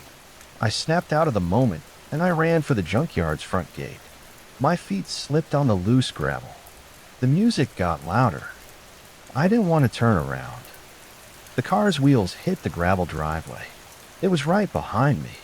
I reached out and grabbed the fence, and the car was gone. I turned to see an empty driveway. There wasn't even a dust cloud. And just then my uncle stepped out. He yelled out a hello, and I half-heartedly gave him a wave while still trying to figure out what the hell just happened. My back was wet with sweat, and I struggled to catch my breath as Uncle Ned walked over to let me in. Of course, I couldn't tell him what just happened. No sane person would understand, you know. My uncle took off earlier than the night before, since he didn't have to go over the rules this time, the ones I had already broken. Even after what happened earlier on the road, I still kind of wanted to experience being in the debtor again. The curiosity was overwhelming. I dragged the metal rocking chair over from the office porch, and I sat right in the middle of the creepy cars. Rascal didn't follow me. He still seemed uneasy about that section of the junkyard and stayed back at the office. I felt manic, and it made me anxious. I'd never been addicted to any drug in my life, but this was what a junkie must feel waiting for their next hit. I was trying to decide which car to go into next, and my eyes kept settling on the black minivan, the one that was almost totaled. For some reason, I felt that I had to wait until the sun went down, as if that was part of the ritual. Was this now my ritual? I looked over my shoulder. The sun looked like a tangerine about to roll off a table, and then it was gone.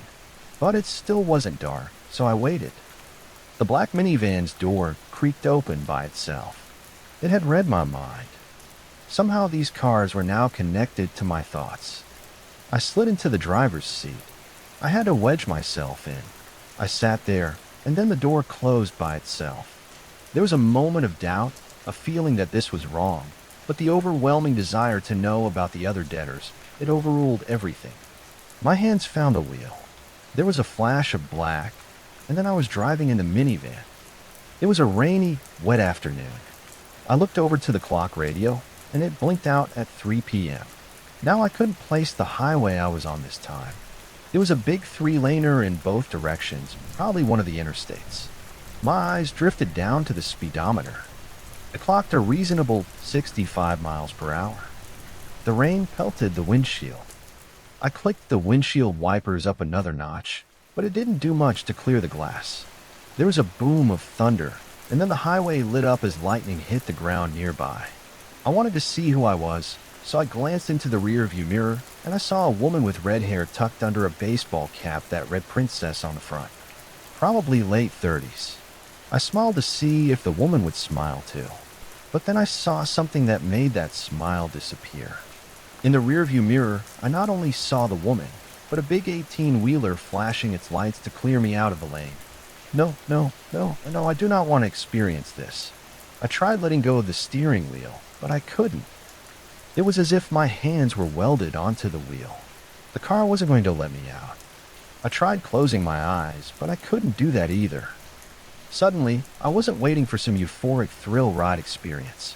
My arm muscles ached as I struggled to pull my hands free, and I saw the truck coming up fast behind me in the rearview mirror, but she or I didn't click on the blinker. She was one of those stubborn drivers who didn't want to switch lanes. The truck sped up. It was nearly on top of her or me.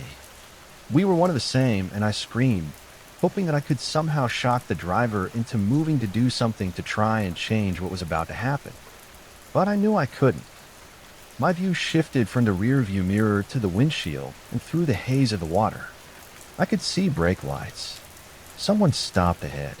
My foot hit the brakes, slowing down, but the truck behind me didn't. It slammed into me with a force of 1,000 sledgehammers, ramming me into the stopped truck just ahead. Glass and bits of metal showered down on me. Airbags exploded, and then everything went black again. My hands released from the wheel. I fell out of the minivan, my face hitting the dirt.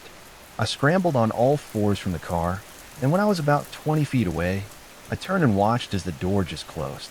My legs felt like jelly as I staggered up back inside the office. I collapsed in a chair by Uncle Ned's desk. My fingers clicked off the switch of the air conditioner. I was already shivering. The next 5 hours were spent staring at myself in a mirror above a gray filing cabinet.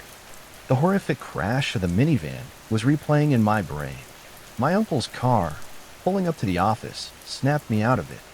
Uncle Ned asked if everything went all right as I blew past him towards the front gate. I shouted back that nothing happened and I'd see him later. And on the way home, I was on edge, my eyes scanning the road for either the green Chevy or the black minivan.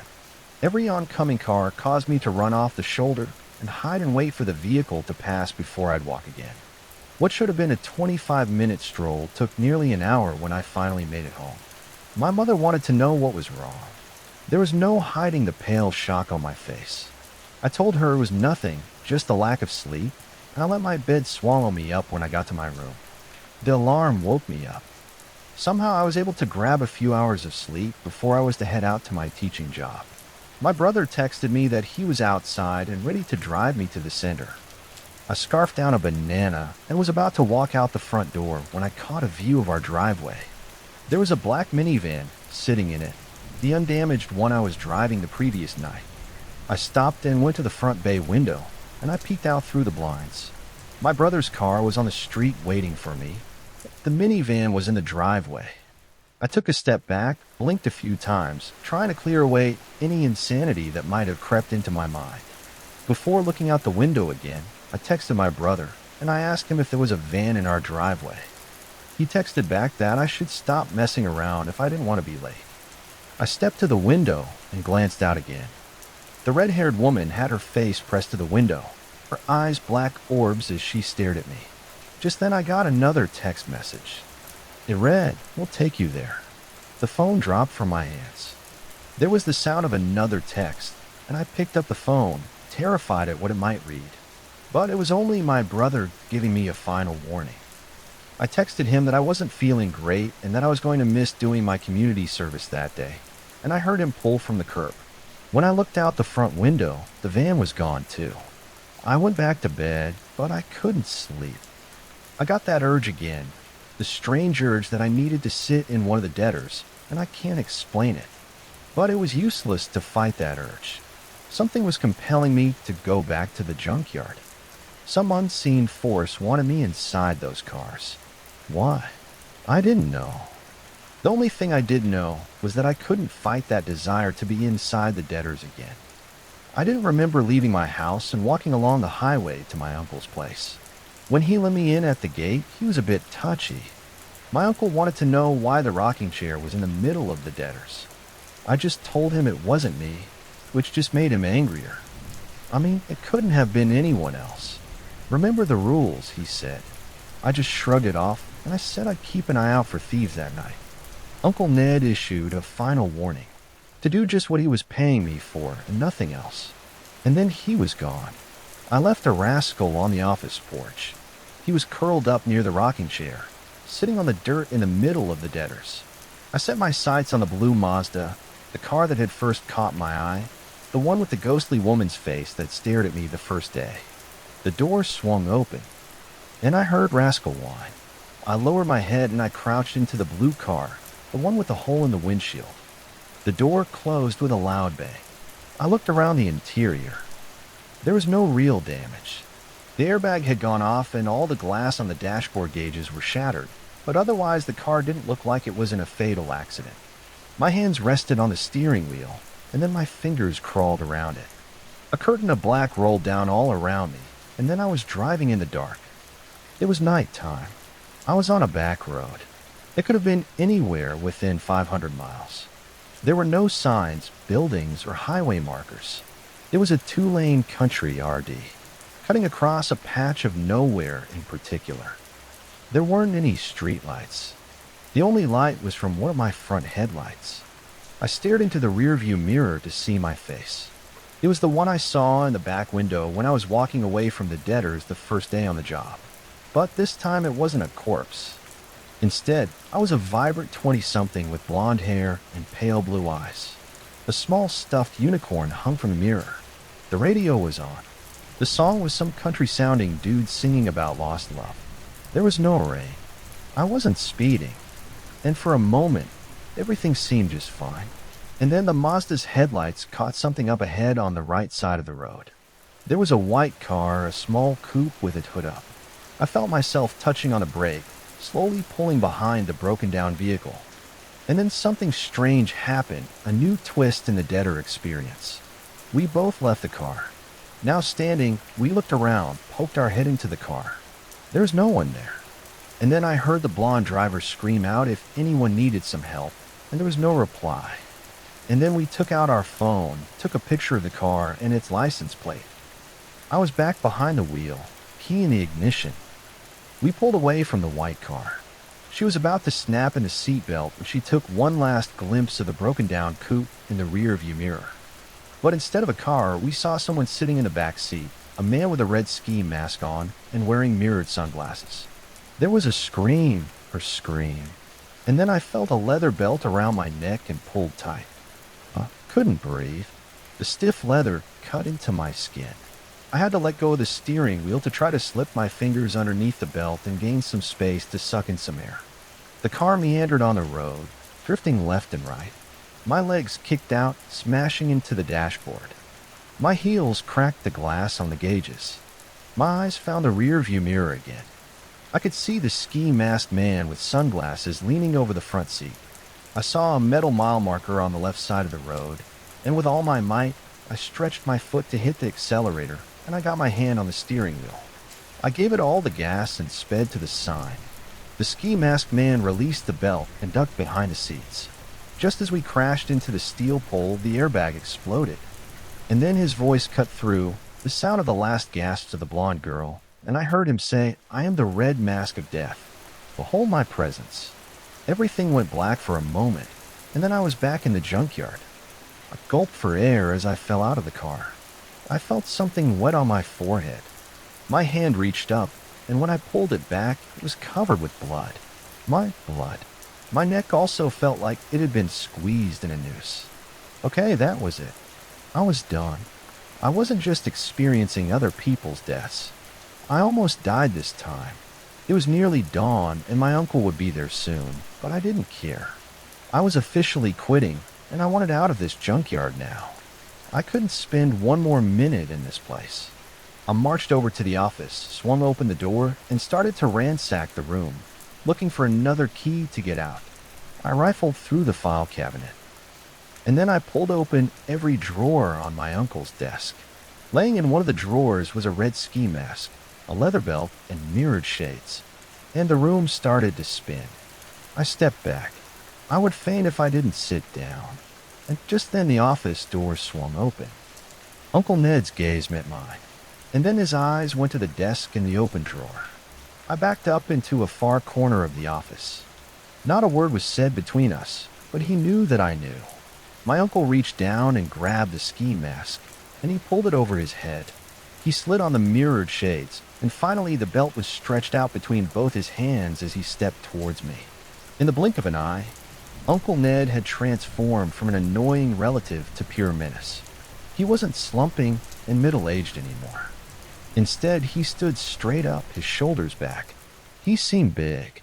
His breathing seemed amplified, the huffing and puffing of a large animal, a predator. He kept coming forward, and he said, "I am the Red Mask of Death. Behold my presence." He snapped the belt in his hands. It sounded like a whip cracking. Rascal appeared in the doorway and whined.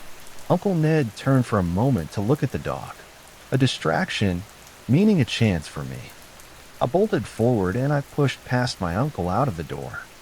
I scrambled to the front gate, passing my uncle's car, and I reached it, but it was locked. I turned to see Uncle Ned stomping towards me. I tried to climb the fence, but I couldn't. A hand grabbed the back of my shirt and it threw me to the ground, and then the belt was looped around my neck. I was being dragged backwards, and I couldn't stop it. After about 30 yards of being pulled through the dirt, my uncle stopped, and I looked around and realized we were hit by the car crusher, and then a boot smashed into my ribs. I was almost unconscious. Through the haze, I saw my uncle open a trunk on one of the junk cars.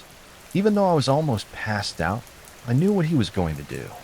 And I tried to stand, but I couldn't. Uncle Ned stepped toward me, the belt once again in his hand, and then he paused and turned to his right. He dropped the belt, and his hands went up in front of him, as if to stop something coming his way. The blue Mazda, the debtor car, smashed into my uncle, his body rolling over the hood and bouncing off the roof. He then fell with a thud on the ground about 20 feet away from me, and I heard him moan in pain. And then the forklift started up, even though there was no one behind the wheel.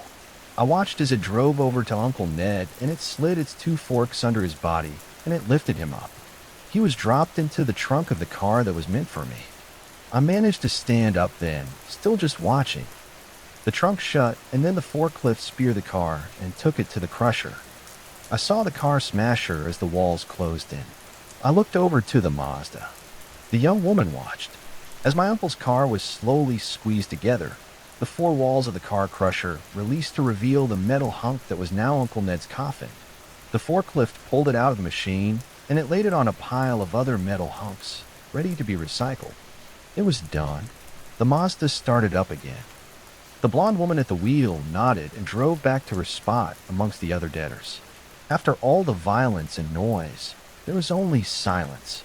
I stood for a moment, and then I realized that each of the cars I'd been in was leading me to this. The green Chevy wasn't trying to run me down. It just wanted to make sure I did go back to my uncle's place and get behind the wheel of one of the debtors. I just chose the wrong one. The black van in the text offering, "We'll take you there," was about making sure I did return since I'd chosen the wrong car again. They wanted me to learn the truth about my uncle. He'd killed, and he would kill again if he wasn't stopped. Somehow a living person had to acknowledge his evil deeds to complete his punishment. It seemed that the dead do communicate, at least in this junkyard. I looked over to the main gate, and I saw that it was now open. At this point, I didn't question it. I was just happy that it happened. I gave Rascal a final pat on the head, another bowl of water and food, and I started my long walk home. Later that afternoon, when I went back to work at my uncle's junkyard, pretending everything was okay, I reported that he wasn't around, that his car was there, that the office was ransacked, but there was no sign of Uncle Ned. For the next week, my uncle's disappearance was big news. The cops' theory was that he surprised some copper thieves, and he might have been killed and then buried in a shallow grave anywhere in the country. There was a funeral a month later, and my mom grieved for her little brother. And then, as it happens, things moved on. My parents actually ended up adopting Rascal, and I think he's much happier as a spoiled couch potato instead of a guard dog for a junkyard full of ghosts. As for me, I got a job at the local Applebee's working the overnight shift. On my first day, my manager pointed to the wall with the photos of past employees of the month, and I looked over at him, and the star for February, 7 months earlier, was a familiar face. It was the young woman who drove the blue Mazda. I could only hope that she's at peace now, and no longer driving along that dark, lonely RD. I spent the last hour Googling the name of my hometown. Nothing's there. All the local schools, all the local restaurants have just gone. Even my social media is messed up. I can't find any of my friends online. I can't find anyone. I'm actually kind of freaking out about it. Has anyone ever experienced anything like this before? Don't believe me? Well, try it yourself. Fallerton City High, gone. Fallerton Middle, gone. Fallerton Elementary School, gone. Fallerton City College, gone. That preschool behind the tire place and next to the McDonald's, which my mom took us to growing up. You get the idea. Everything's gone. Thousands of people, dozens of places. I can't find information for anybody. It's like we disappeared. I can't even reach the cops. I wish that were the only problem. My family and I woke up this morning to a total blackout. Every single house on the block lost power. That does tend to happen out here in the valley, often enough that my older brother Mark rigged his computer to get a connection via satellite. The two of us are currently crouched beside the generator, desperately trying to get a handle on the past few hours. My parents are panicking. They won't say why, but we have our suspicions. I saw something in the woods last night. Right before the power went out, when it was still dark outside, Mark woke me up and pulled me over to his bedroom window. He pointed frantically into the trees behind our house. It was raining. The mist made it difficult for my eyes to adjust, but after a moment, something big, and we only agreed on something big, darted towards the neighbor's back porch. A thick branch fell in its wake, and then somebody screamed. My parents rushed into the room right at that moment. I guess they heard the commotion and freaked. Mom told us to get away from the window. I gave in right away, because my parents can be scary when we don't listen. But Mark lingered there a little while longer. I didn't see what he saw. Mark whispered that he saw somebody running. He said it looked like they were running away from something. My father turned off the lights.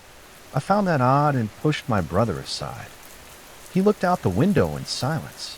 Finally, after what felt like an eternity, he concluded nothing was there, just wind in the trees. Then the power went out. My parents have been acting very weird ever since. During the day, my mom tried to keep us in the kitchen.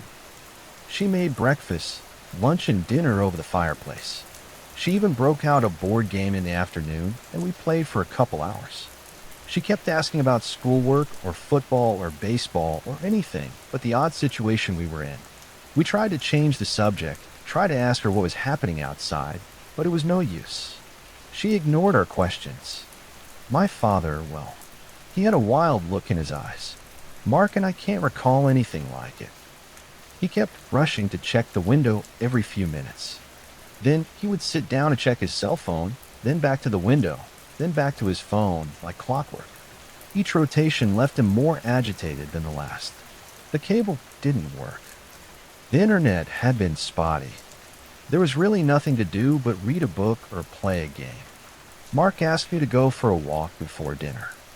I thought Mom might pop the temple out of her forehead. Nobody goes outside, she snapped. There could be live wires on the ground. Mark snorted at that. Watch your attitude, she barked. And keep the windows closed. I asked why, and she just stared at me with these deadly, fearful eyes that made me very uncomfortable. She looked like she wanted to tell me something, but my father answered instead. I didn't even realize he was listening. Nobody goes outside, he said. I returned to my book without argument.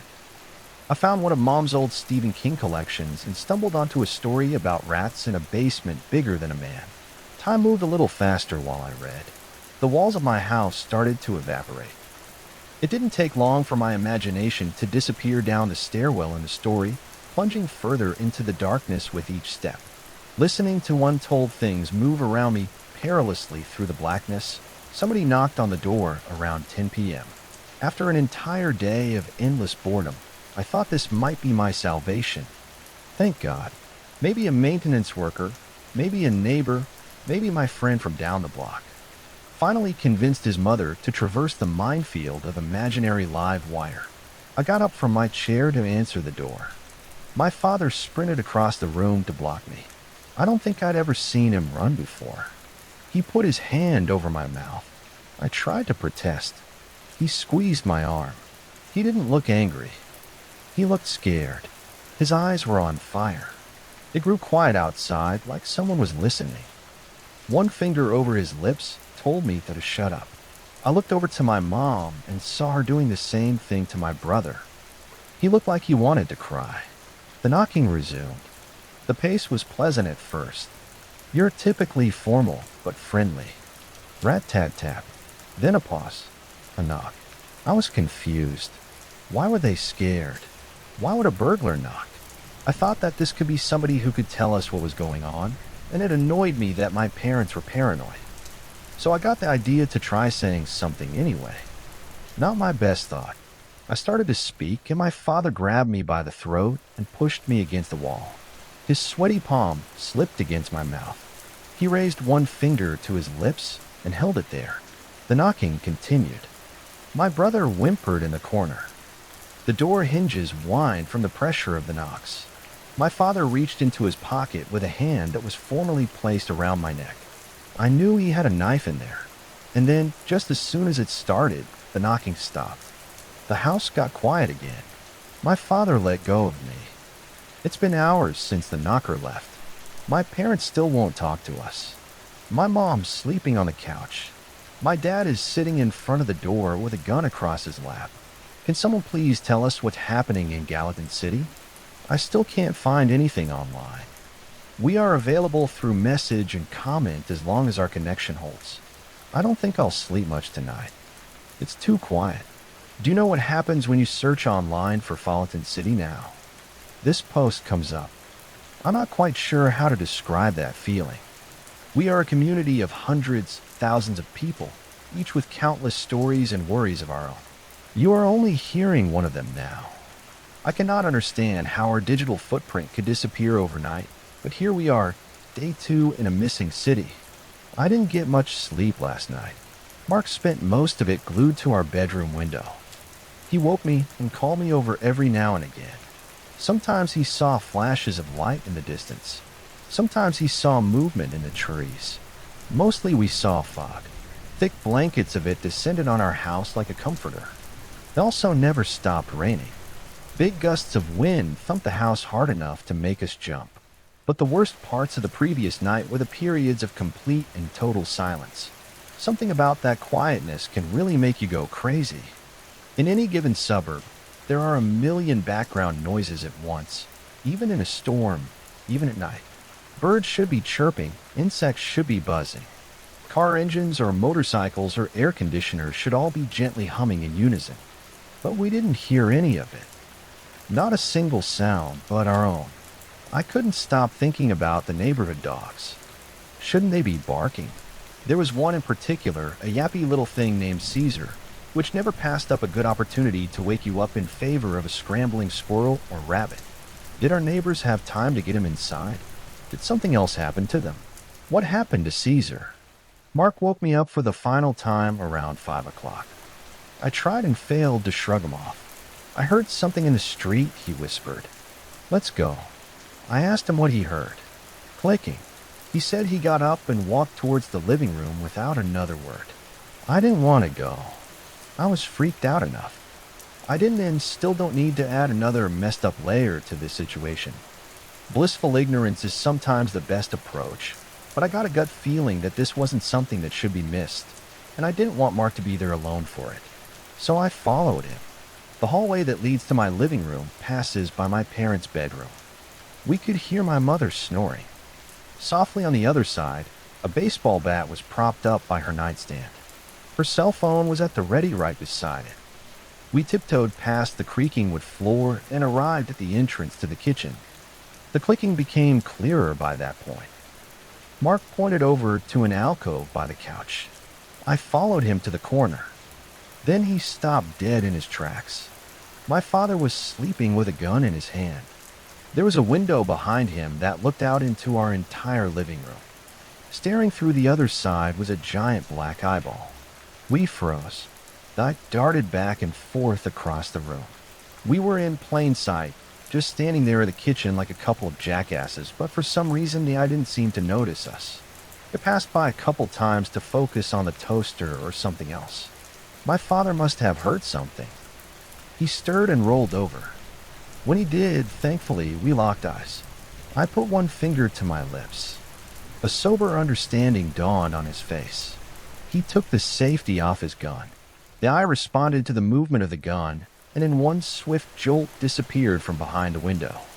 Leaving a wake of leaves and scattered footsteps behind it, the air left my lungs. Something big ascended the wood steps to our porch.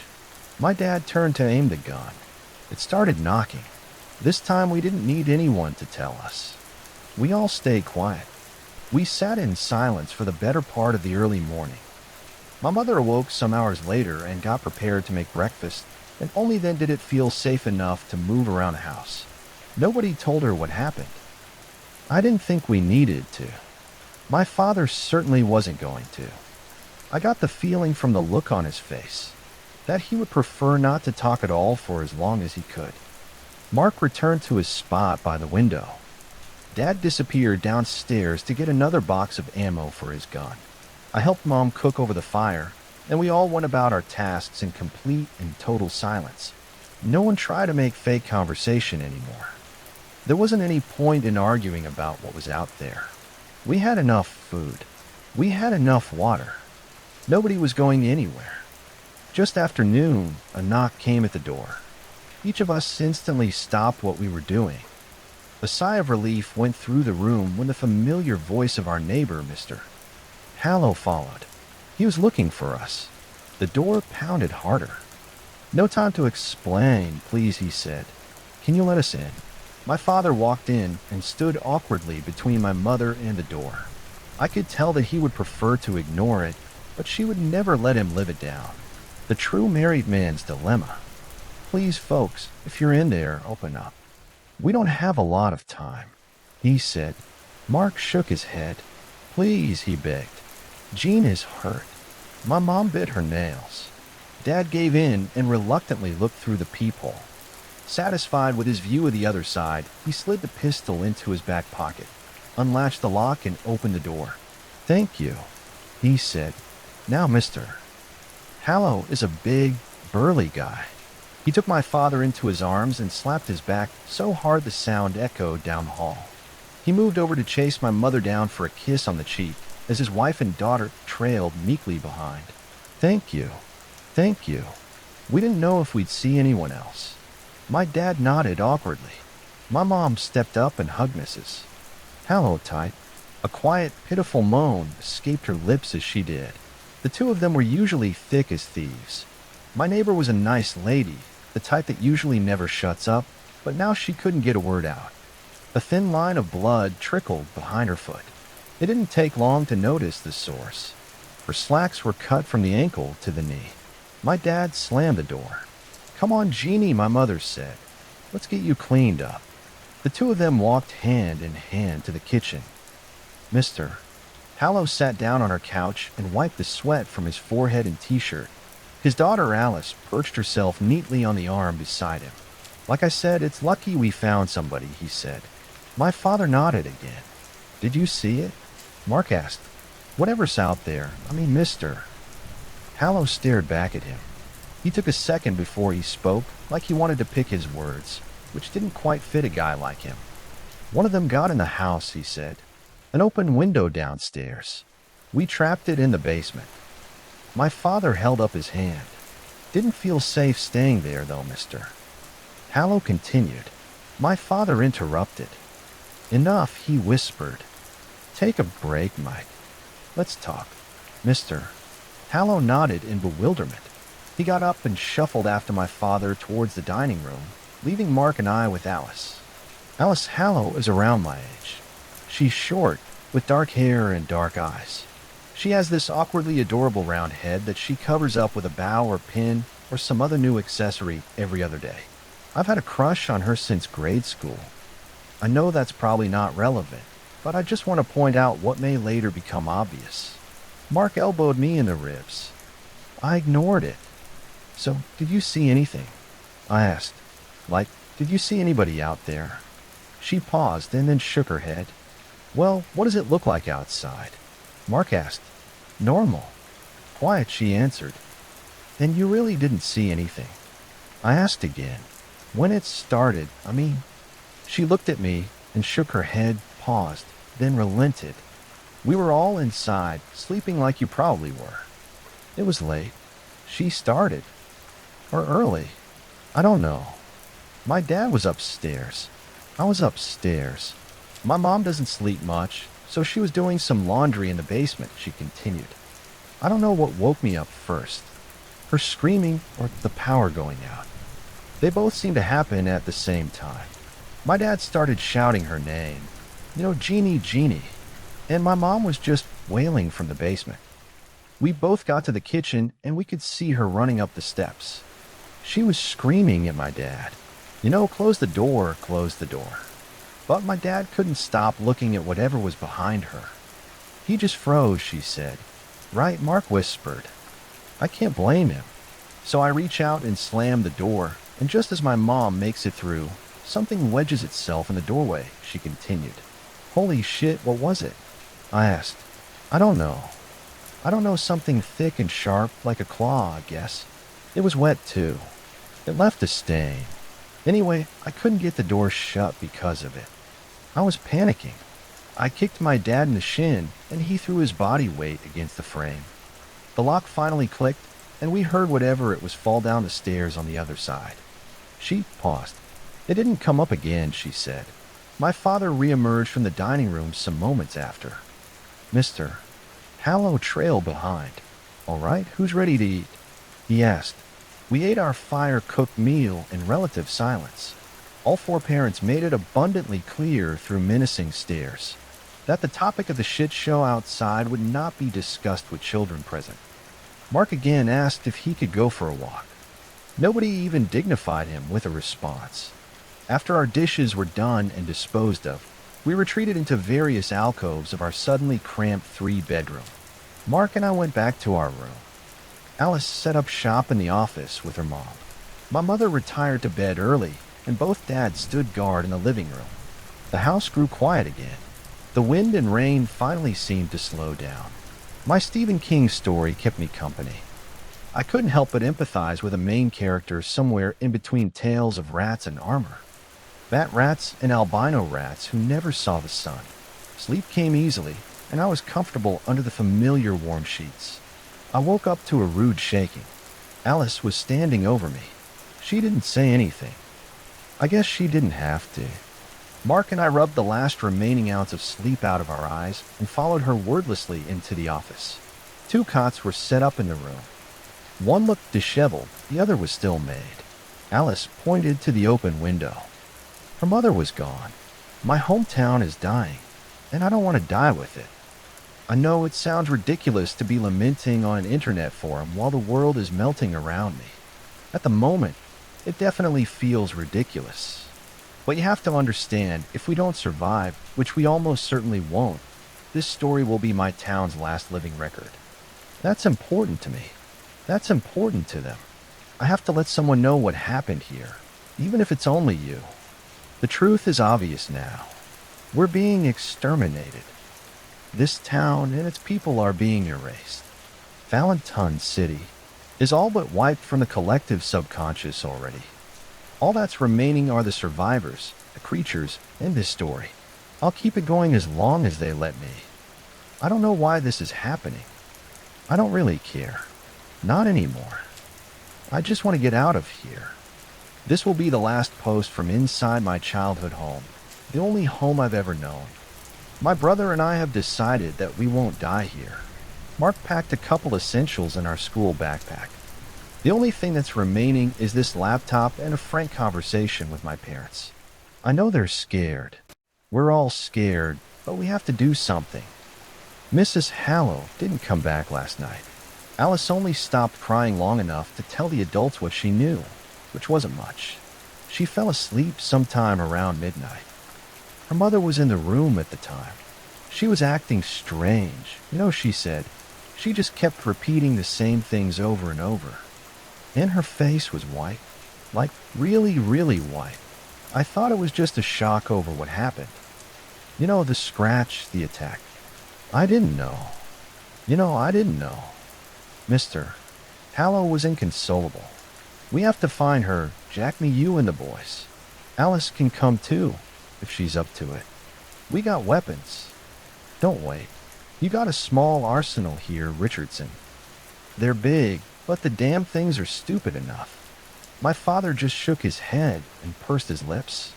I'm not going to risk my family's safety, Dad insisted. Especially not at night. Mr. Hallow's already red face turned a shade of scarlet. He looked like he might blow a gasket. Then he calmed himself and delivered the next bit like a sermon. Fine.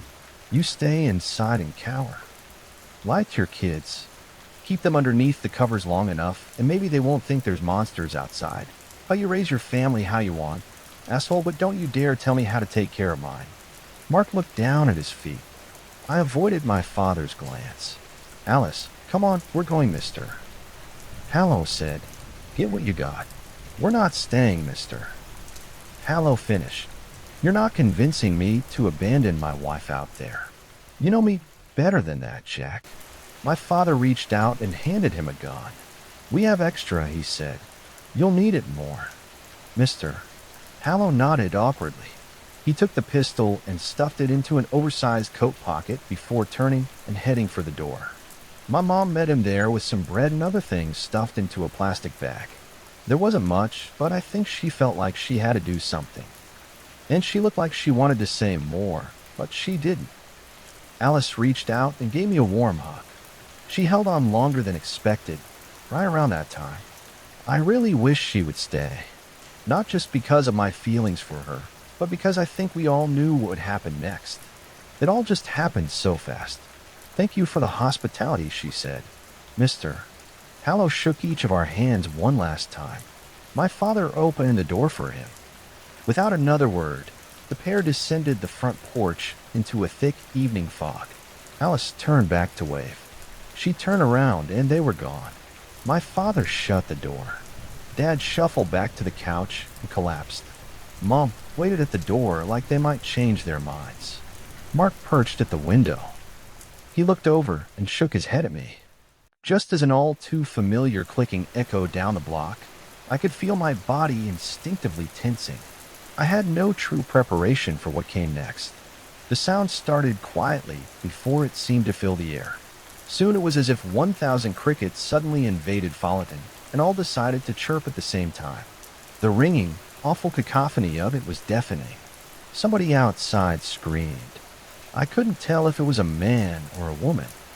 The chirping erupted even louder and seemed to devour their voice. My father held his head in his hands. He motioned for us to block our ears.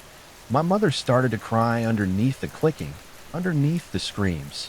One word became clearer as it repeated over and over again. "Jeannie," the man screamed. The gun went off soon after. One shot at first, then 2, 3, 4 in quick succession. Somebody else started screaming, and I knew that had to be Alice. The pain behind that scream made my stomach turn. The gun went off one more time. The clicking dissipated, the screams stopped, and then it was quiet again.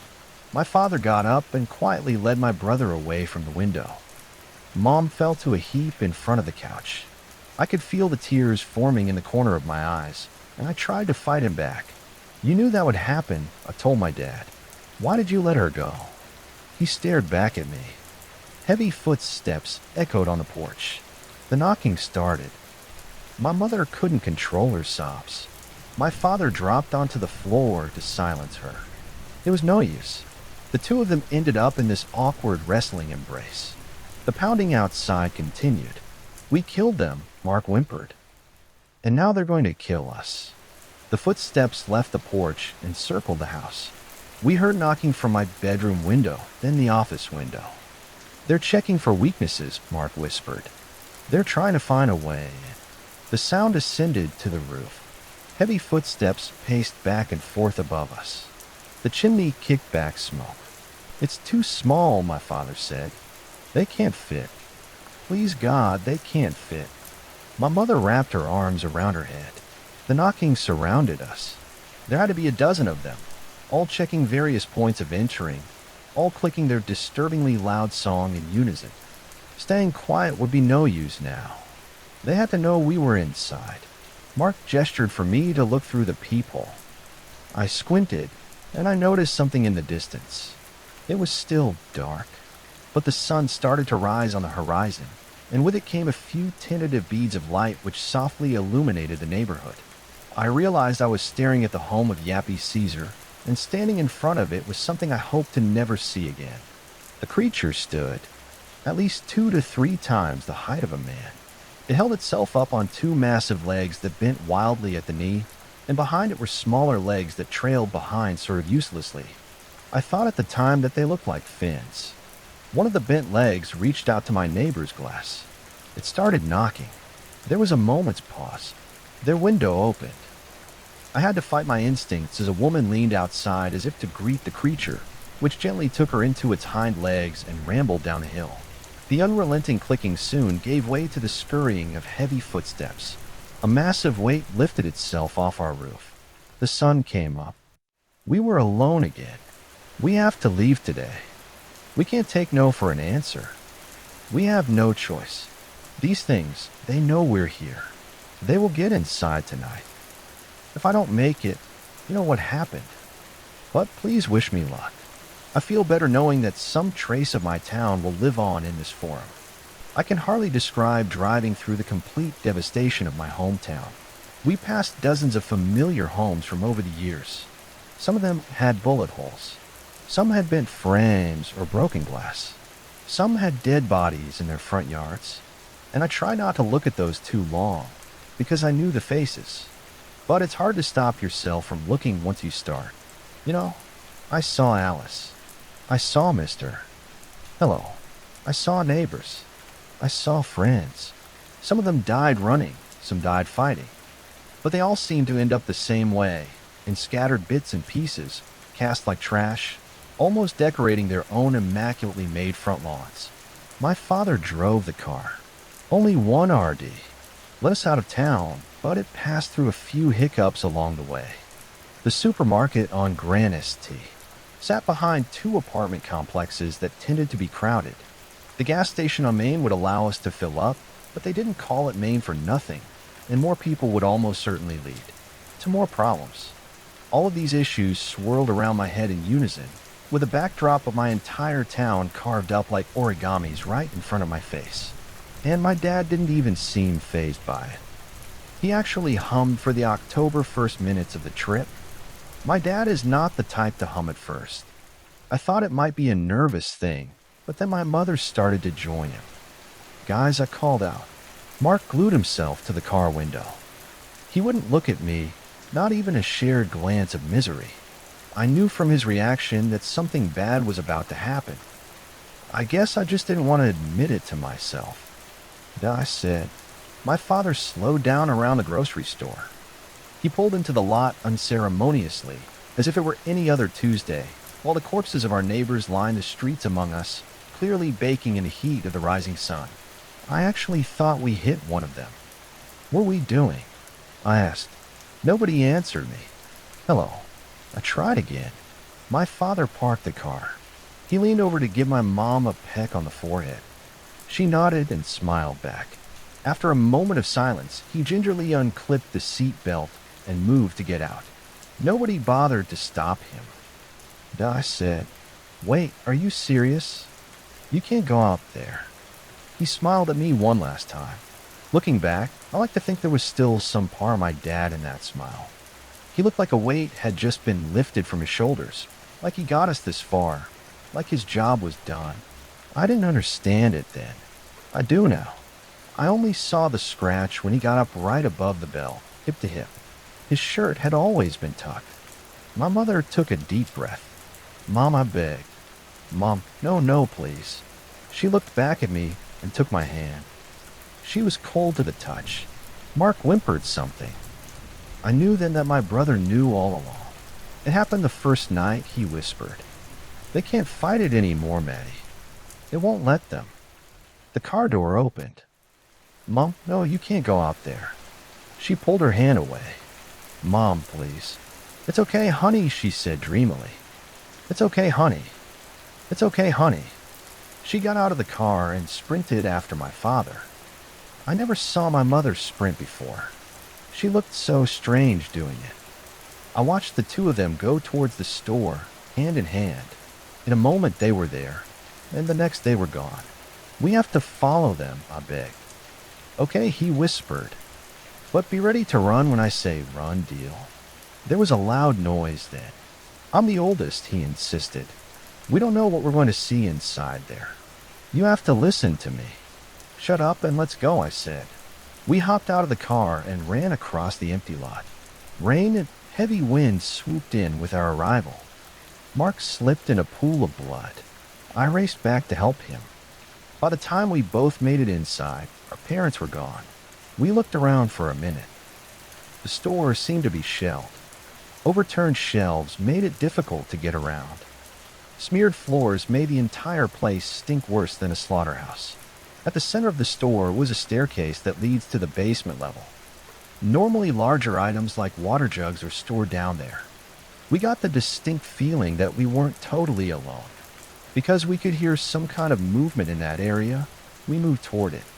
Mark found some cover behind a blown-out register. We used it to peek down the staircase. An enormous pit sat below us.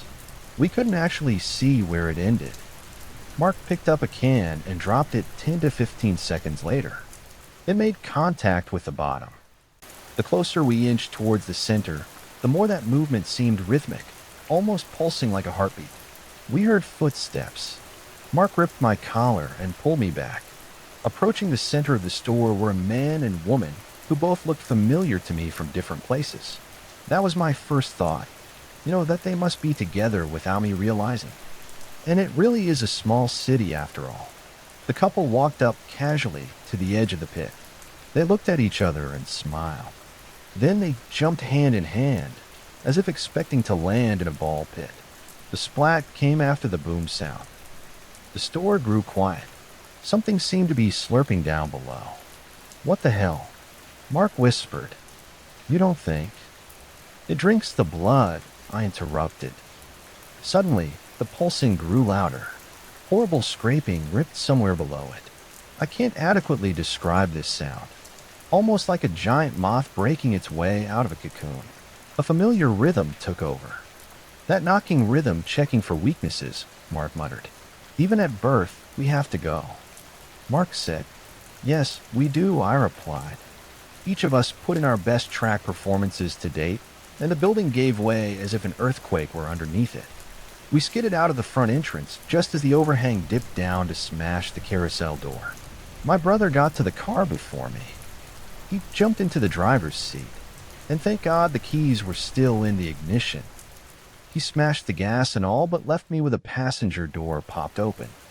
I hopped in at the last possible moment. The store collapsed behind me. Now Mark doesn't know shit about driving, and neither do I, but any idiot can hit the gas and steer away from an explosion. We picked up speed while debris rocked the car. Just as we got back on the road, Mark pointed into the rear view, and I wish he didn't. Standing in the wake of the grocery store was a creature 3 times its size. I didn't look at it twice. We managed to drive to the gas station before nightfall. We found it pretty much untouched. I don't think anybody else made it that far. We took the mountain road into the next town, and we drove past sundown. We're safe and sound now in a place called White Valley. The people here are friendly, but none of them, including the sheriff, can tell me a damn thing about Folleton or what happened to it the past few days. Go figure. I hope more than anything that my post can help drive more survivors out of the woodwork. Please message me if you or someone you know lived through the attack on Folleton City. I can't overstress the importance of that. We can't let our town just be forgotten. One day we will go back. I don't care if it's just Mark and me. I know we can find the entrance the same way we found the exit. We don't expect to find anyone alive.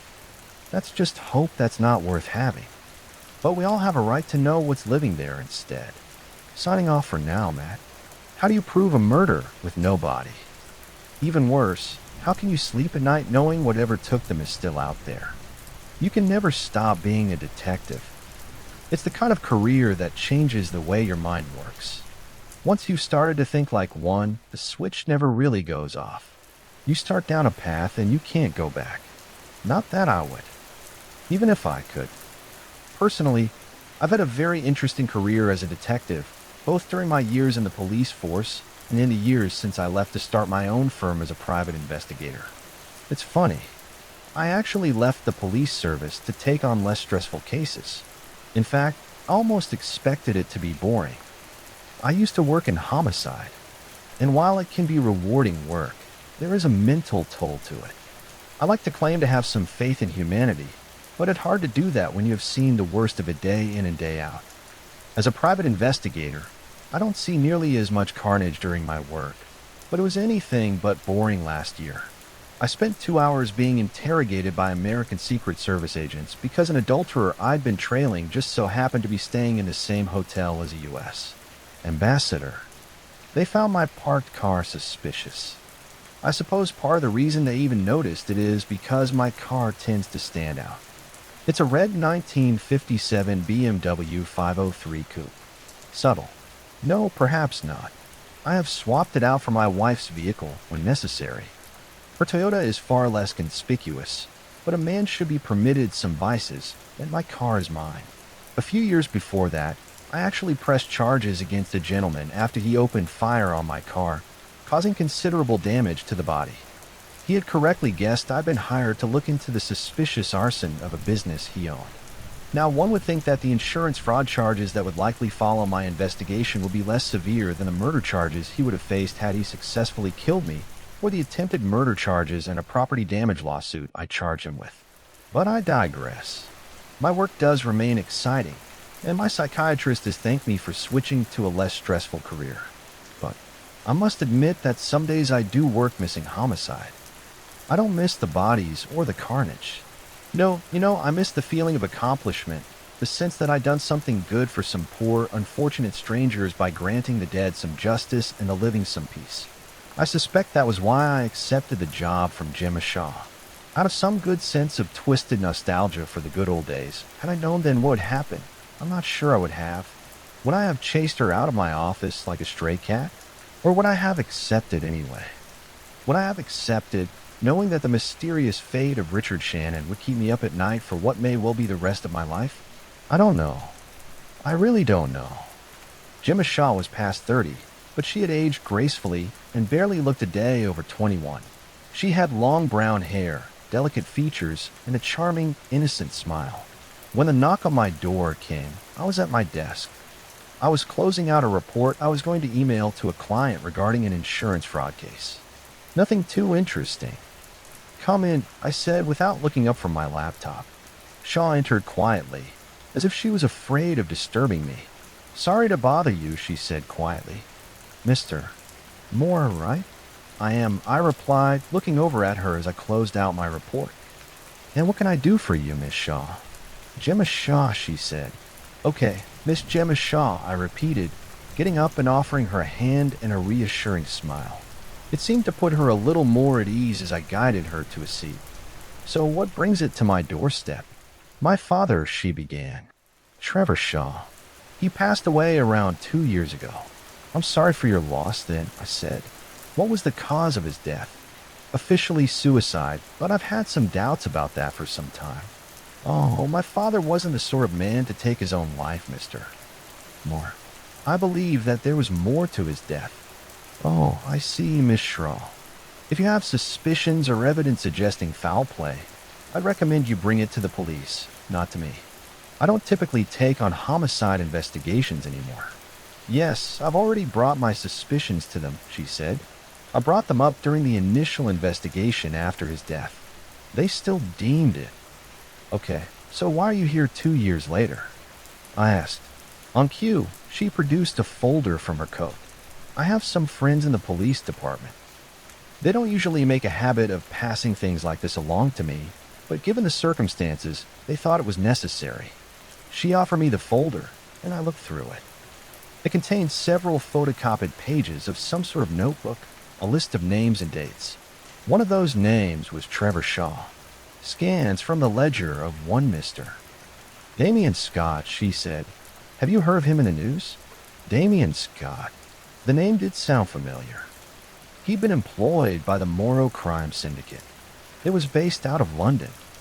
From what I'd heard, he was the lapdog of their current head, a gentleman with a rather unpleasant reputation by the name of Jack Morrow. When Morrow or one of his mates wanted a man dead, Scott was allegedly the one they sent. No one knew how he operated. By all accounts, the man was some sort of murderous genius. For every kill, he seemed to have some sort of perfect alibi. It had caught him. It is very difficult. From what I heard, they'd technically only gotten him on money laundering and were trying to build up from there. Unsurprisingly, they hadn't gotten far with him. Now, supposedly, he conveniently hung himself in prison, although a few of my old mates still on the force had mentioned that he'd still left behind quite a treasure trove of information.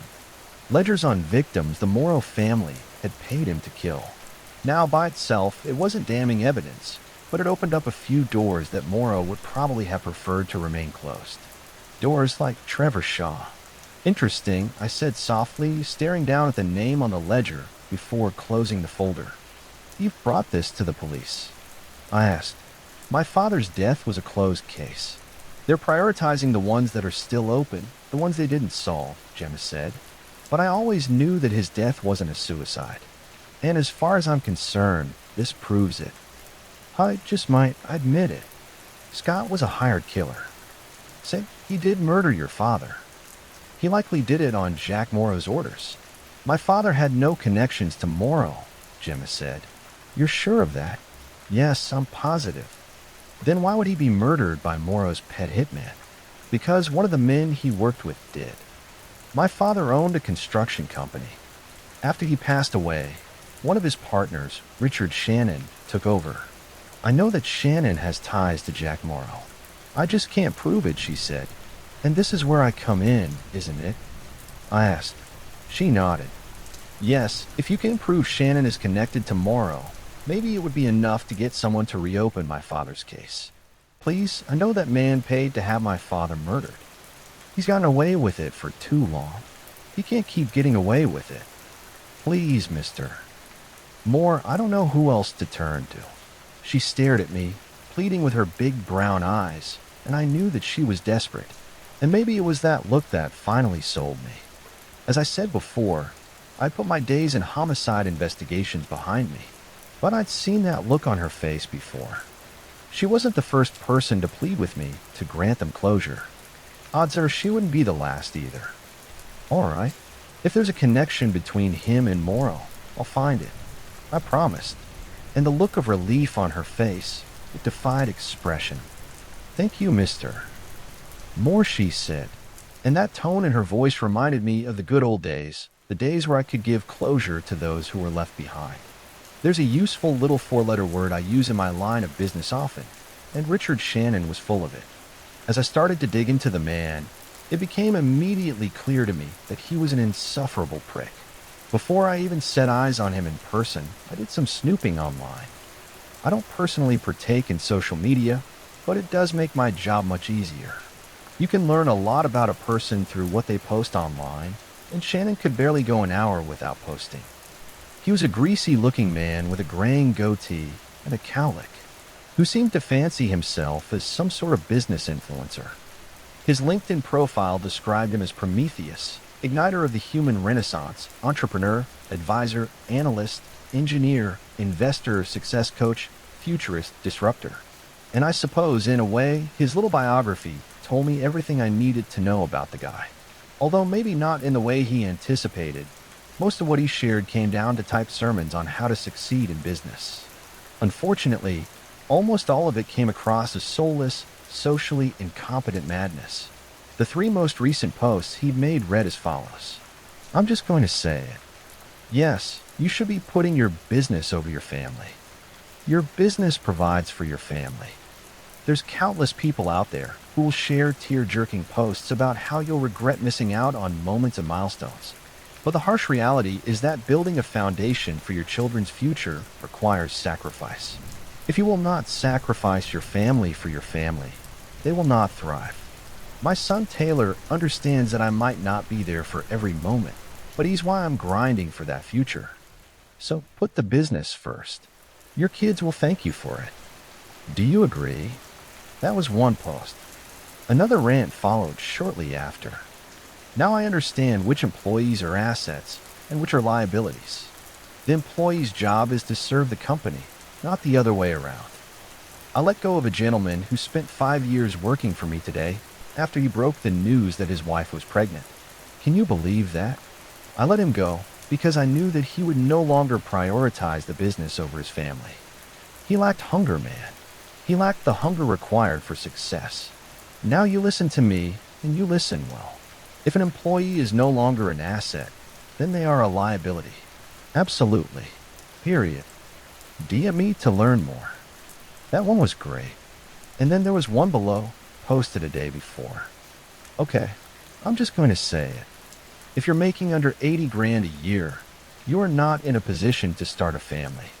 Your salary, it is a clear indication of your worth. If it is low, then you are not in a position to have children, period. You are simply setting yourself up for deeper failure. There is no case for argument here. So yeah, this guy was nuts. Completely nuts. And yet his modest amount of followers, they all seemed to just gobble it up. They praised him as though he was some kind of corporate King Solomon. He spoke of hustling and grinding as though he was some sort of top-floor executive, someone who could change the fate of society with just a phone call, as opposed to a small man who suspiciously inherited a relatively unremarkable company. All hat and no cattle, a friend of mine sometimes says. Now, I rarely feel much of anything for the people I'm asked to investigate, but I will admit that I did feel a profound dislike for Richard Shannon. Fortunately for me, ego often goes hand in hand with incompetence. I imagine that Shannon would prove to be no exception. Now, I imagine that a man like Shannon might keep his secrets in one of 2 places, his home office or his company office. The company office seemed to be the logical place to start, and I'd have an easier time getting in there without a warrant. Shannon worked in his office from 11 to 7 o'clock Tuesday to Friday. He was not the first to arrive, but he was indeed the last to leave. I spent a few days trailing him at a distance to get a feel for his schedule, and once I'd figured out his routine, I made my move. Now, in the interest of transparency here, I will admit that some may call what I did breaking and entering. Lockpicking just so happens to be one of my many little skills I've picked up, but if asked, I will tell a judge the door just happened to be unlocked. Either way, I found myself alone in Shannon's office, and I wasted no time looking around. I started with his desk, looking through any papers he'd left out, but none of them were relevant to my investigation. So I moved on to his laptop. As I said, ego often goes hand in hand with incompetence. A startling number of people leave their phones and laptops unlocked, and many use piss-poor passwords that are fairly easy to guess. Shannon wasn't stupid enough for the former camp, but he was stupid enough for the latter. This idiot had even left himself a hint, as if there was any way he could forget this password. The little pop-up window onto the password bar appeared with the words hint. Why grind? My first guess. Future didn't log me in, but my second did. Taylor, I typed in. Well, at least he was a little sentimental. I wasted no time in opening up my emails. Like the papers on the desk, most of them weren't relevant to my investigation. But given the amount of personal correspondence he'd used his professional email for, I had little doubt that what I was looking for would be in there. Despite my focus on his laptop, the sound of footsteps outside of the office didn't escape my notice. I froze, looking up to see a figure out in the hall. Instinctively, my hand dropped my gun, but that instinct quickly faded the moment I saw who it was. Well, hope you don't mind my joining you. The door was unlocked. I almost laughed as he walked into the room as if he owned the place. Neil Rutland, I said. Are you following my trail again? Well, a cherry red BMW is difficult to miss. You know, Rutland said, you really ought to upgrade to something more subtle. Well, what's the point in owning a classic if you don't drive it? I asked. What indeed? He shrugged. He rounded Shannon's desk to see what I was reading, and I did nothing to stop him. Neil Rutland was a man I'd known for decades. During my days in homicide, he'd been my partner, and I spent a good portion of my career working alongside him. He was one of the few men I trusted with my life. Rutland was a charming man with a low voice and a mild hint of a Scottish accent. He wore his hair in a bit of a comb over to hide his receding hairline, and he had intense, focused eyes despite his charm and the warmth he radiated. He'd always been the less friendly one between us, which suited me just fine. He left homicide shortly before I had. Although he hadn't left the force, he'd simply moved on to the fraud cases. Interesting running into you here, I noted, watching as Rutland stared down at the laptop. I take it this isn't a coincidence. Yes and no. Rutland admitted. I imagine you're aware that the former owner of this particular company was named in the ledger of one Mr. Damien Scott, correct? I am well aware, I began. Trevor Shaw. A suicide, though his daughter doesn't believe it. That's who hired you then? Rutland asked. I didn't confirm it, but my silence said enough. So what brings you here? I asked. A favor to a friend working in organized crime. They don't have the resources to investigate every name in that ledger, but he had some suspicions about our friend, Mr. Shannon. You're looking for ties to the Moreau Syndicate? I asked. Well, whatever I can find, he said. You're after the same, aren't you? And you were kind enough to open the door for me. And you were kind enough to ask for my assistance on this matter of mutual interest, I said. Rutland laughed. Yes, I suppose I was. We both looked down at the laptop. What have you found so far? I asked. Well, aside from being positively mental, Shannon seems clean. Divorced. Lives alone. Rarely goes out. Well, a man like that wouldn't likely be the center of attention in an operation like Moreau's, I said. Rutland stepped aside to let me finish. He focused his energy on a nearby filing cabinet. Maybe not, but he might know who would be. Now, your client, she wants evidence that her father's death is a syndicate hit, doesn't she? Enough to reopen the case. Correct, I said. Okay, well, say you found it. You'd make damn fine witnesses against Mr. Shannon. How much pressure do you think a man like him would need before he cracked? Oh, him. Not much, I said. Especially if you find just the right. I paused, staring at something down on the screen. An email I'd been looking for. I read over it before calling over Rutland. Hey, take a look at this. Rutland looked away from the folders he'd been going through before coming to read the email over my shoulder. It had been sent from an email address that seemed to belong to the late Mr. Scott. It reads as follows. Shannon, you got a chance to do the right thing. One payment. Our business is concluded. You can have a fresh start somewhere else. Well, how ominous, Rutland said as I put the email Scott had used into the search bar, and it brought up a whole series of buried emails, each one from the same address. I clicked into the next one. This is what it said. Shannon, not accusing you of anything, but numbers don't lie. Jack doesn't like it when people get greedy. We don't want to think the worst of you. Check your budget for 192 Gordon Street again, please. Rutland read over the email with narrowed eyes before turning and heading back to the file cabinet. 192 Gordon Street, he murmured before taking out a folder and... Apartments have been under construction since 2017, completed last month. Really quite a long construction, isn't it? I asked, looking over as Rutland examined the folder. He huffed in amusement. 2 fires destroying everything and resetting it back to zero. 200 plus 200 people on payroll. High salaries, consultant fees, supply invoices. Somebody pulled these numbers out of their arse money laundering? I asked. Most likely. Although I can't imagine every name on payroll was on site putting in work either. I'll need to go over this in detail. You may not have time, I said. Looks like Morrow suspected Shannon was taking more than his share. Whoever just arrested Scott might have just done our man a favor in keeping his name out of that hit list. But I doubt Morrow will be inclined to forgive and forget. Well, that's not usually how he does business, Rutland admitted. Even with Scott gone, our man Shannon must be watching every shadow right now. Yeah, and a man that's scared might be looking for some new friends, I suggested. Rutland nodded slowly. Yes, he just might be. What do you say, you and I introduce ourselves? The Headmaster's Steakhouse. It was one of the more upscale spots in town. I dined there on a few special occasions, although it really wouldn't have been my first choice. Upscale and good were not necessarily mutually exclusive terms. The food wasn't bad, not by any means, but the place had what I could only describe as a pretentious atmosphere. That said, I suppose I wanted to impress clients.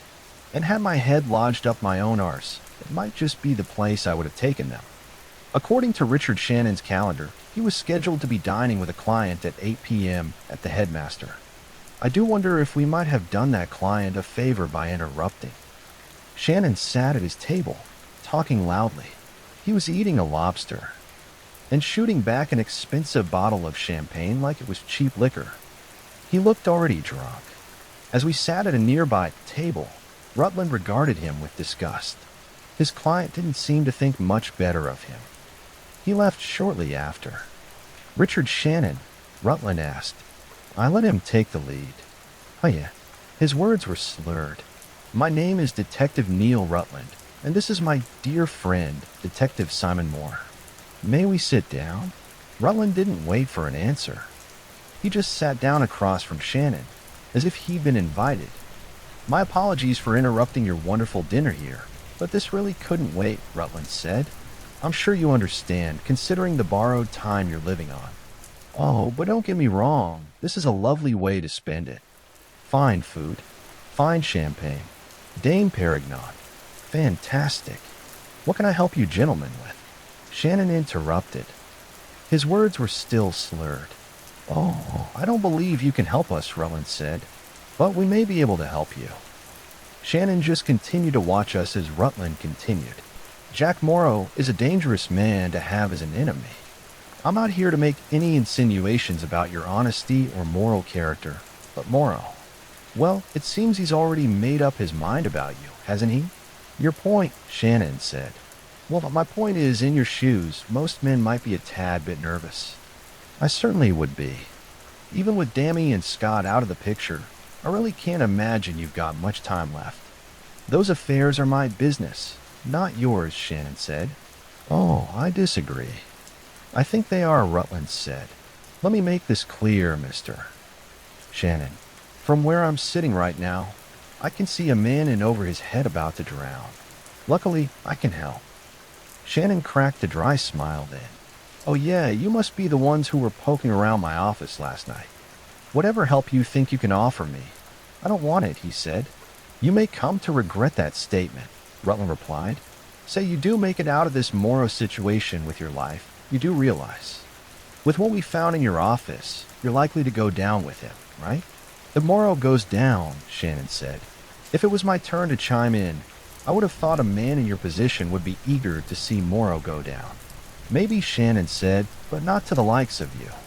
Let me put it this way, detectives. I've got the morning situation under control. So unless you've got enough to arrest me right here and now, there's really nothing for us to talk about. You got me. You don't strike me as a man in control, I said. Then you don't know me. Is there anything else, detectives, or are we done here? Rutland narrowed his eyes at him before looking over at me. Neither of us had much more to say. Goodbye, gentlemen, Shannon said. Rutland stood up and fixed his suit jacket. Goodbye, mister. Shannon, he said, and then turned to leave. I took one last look at Shannon before following. The man's either a damn fool or about to do something damn foolish, Rutland murmured as we laughed. Not much of a line between arrogance and idiocy, is there? I agreed. My gut says arrogance. Mine, too. Normally I'd wait for a funeral, but he's more valuable to us alive, Rutland interrupted. As we stepped outside, he went for his cigarette. I lit it. I'll watch him, all right? I promised. Yeah, track his movements. See if anyone else is keeping an eye on him, Rutland said. That would be best. But use your wife's car, will ya? I suppose it wasn't surprising that Richard Shannon lived in a fairly nice house. Even without his ties to the Morrow Syndicate, I would have expected him to live comfortably. He lived in a 2-story Mediterranean-style house with a balcony over the second floor, a house worth a few million easily. He lived alone. He left only for work, and rarely returned later than 8 p.m. He didn't go out otherwise.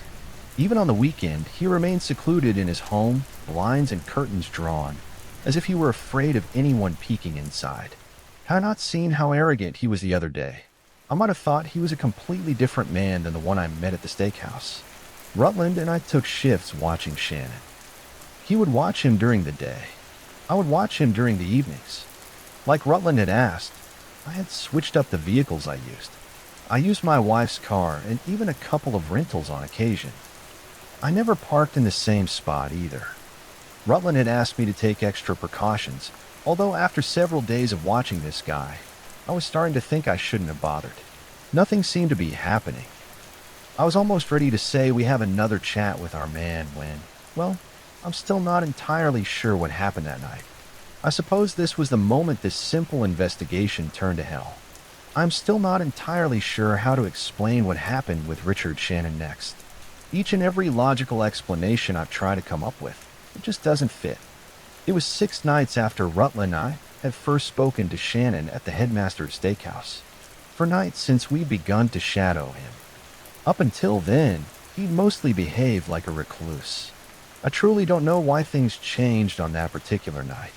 Maybe he caught wind. Then Morrow was going to make a move on him. Perhaps despite my efforts, he realized he was being watched. I can't say. Either way, 6 nights after we had approached Richard Shannon, he left his house in a hurry. It was around midnight when I watched him from across the street. He shuffled out into his car, looking more nervous than usual.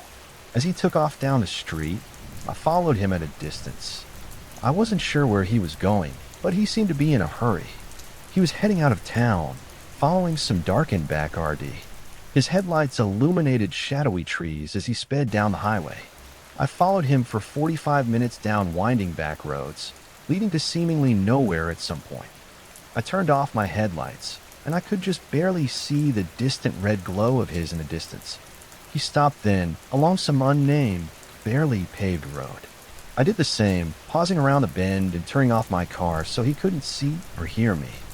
I could see movement next to his vehicle. Shannon was clearly getting out. In the faint light that came from his dying headlights, I could see his shadow walking into the forest. I watched him walk in, and then I waited. I kept an eye on my watch. Richard Shannon stayed in that darkness for over half an hour. I saw no flashlight in the trees. I saw no sign that he'd done anything, but wander aimlessly into the night. He was simply gone. When he came out again, he hurried to his car and threw himself behind the wheel. He started driving before he could even get his seatbelt on, speeding away as fast as he could. I almost lost sight of him. From there, Shannon found his way back to the main highway. When he returned to his house, I saw him step out of the driver's seat, a shade paler than he'd been before, and I noticed him clutching his right hand. I could have sworn he had a rag wrapped around, like he was injured. He didn't stay outside for long. He simply ran straight into his house and locked the door behind him through the curtains. I could see that the lights were still on. I could see his shadow pacing around doing something, but I had no idea what. The lights never switched off that night. And that morning, Richard Shannon didn't leave for work. Odd, Rutland said as he joined me the next morning. We sat side by side in my wife's car, staring at his house thoughtfully. Only one light was on now, up on the second floor. Some sort of meet-up, perhaps, he asked me. Possible, but unlikely. I didn't see any other cars out there. They'd be easy to miss in the dark, Rutland said. Maybe, but I'm not sure if this was some sort of meeting. There'd be far more practical ways to conduct one. I said. Yes, there would be. But this lot of all kinds of stupid ideas they'll pass off as smart. Secret meetings at midnight in the woods, though. Well, you and I have both heard stupider things. I nodded, but I wasn't quite convinced. When I came back that evening to take my shift watching Shannon's place, Rutland didn't have any news at all for me. I'm not sure what he's been up to in there, but he hasn't left all day, he said. No visitors either. I noticed that the same light on the second floor was on. Interesting. Maybe I'll have another late-night meeting, I said, half joking. Perhaps you'll call me if anything comes up, right? Of course, I said. He nodded before saying good night and leaving. I wish I could say that the night after Shannon's little late-night drive was interesting, but it wasn't. The light on the second floor stayed on.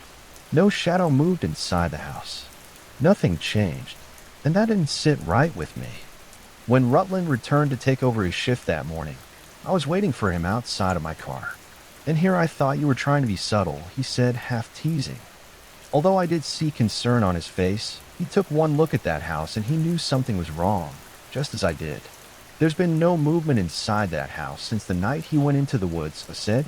There's one light on, and it hasn't changed since yesterday evening. Rutland just stared at the house in silence, his expression going dark. We both knew from experience that a man on a crime lord's hit list didn't have a very long life expectancy, and both of us knew there were plenty of ways Morrow's men could have snuck past us. For all we knew, Richard Shannon was long dead. There's only one way to find out for certain, though. Rutland exhaled before looking at me. All right, let's check in on the old man then, he said, before we walked together towards the front door. Rutland knocked, and predictably, there was no answer. He and I exchanged a look. He knocked again for courtesy's sake. I, on the other hand, was not so polite. When Shannon didn't answer, I picked the lock. The door swung open, and we calmly stepped inside. Mr. Shannon, Rutland called. No answer. I started up the stairs to the second floor, wasting no time on formalities. I spotted a closed door with a light underneath it once I got up there, and I pushed it open. What I saw inside that room defied any rational explanation I could come up with. Shannon had taken a knife to just about every surface inside of that room. He had carved some sort of ruin everywhere he could. The walls, the door, the windowsills, even the floor. The same symbol over and over again. What the hell? I said. Beside me, Rutland just stared in confused disbelief, unsure of what to make of this. It was madness. That really was the only word to describe it. The room didn't have any furniture at all. The only thing in it was a red leather-bound book on the floor. It had no title on the cover, so I picked it up and thumbed through it. What is it? Rutland asked. It's some sort of grimoire, I said softly. I opened it, and I saw the last page Shannon had read. The Man in the Forest. Rutland got closer to me. Reading the book over my shoulder, the section that Shannon had marked off described a ritual to summon some sort of demon. Enter the deepest shadows of the forest at the deepest darkness of midnight. Bring with you no protective charms or weapons. Walk until light has abandoned you. Find a suitable tree, and with a ritual dagger, mark it with your own blood. He will come drawn to the sin of blood. Call him. Make your offering. Should he fall silent, you have his attention. Should he still approach, your death is nigh.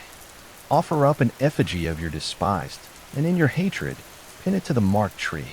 Should the forest be silent still, your contract is sealed. Should he draw closer, your life is ended. Thank the man in the forest, and leave quickly. Return immediately to the sanctuary you have prepared, and pray he hunts your despised before he hunts you.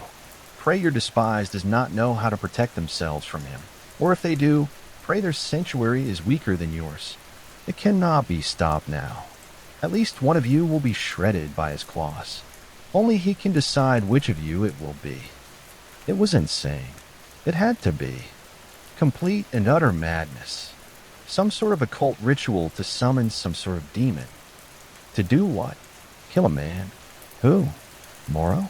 Rutland stared down at the book, his brow furrowed in confusion. He didn't seem to know what to make of any of this either.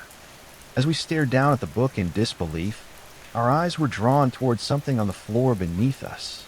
There were marks in the wood, long trails scratched into it, trails that led toward an air vent in the floor. And if I didn't know any better, I might have said that they were fingernail markings. We called in homicide after that, and they found nothing. No body, no blood, nothing while I was able to present the evidence. That Rutland and I had gathered to Gemma Shaw and earned my payday from her. The case was really never closed. Richard Shannon was eventually listed as a missing persons case. The general consensus is that he went into hiding, either to hide from Morrow or to hide from us, after he realized he was being investigated. An active warrant is out for his arrest, but I know they'll never find him. Richard Shannon is gone. It was a month after his disappearance that I got an email from Neil Rutland. Rutland usually wasn't the type to stay in touch, so I knew that whatever this was, it was likely important. His email contained a couple attachments.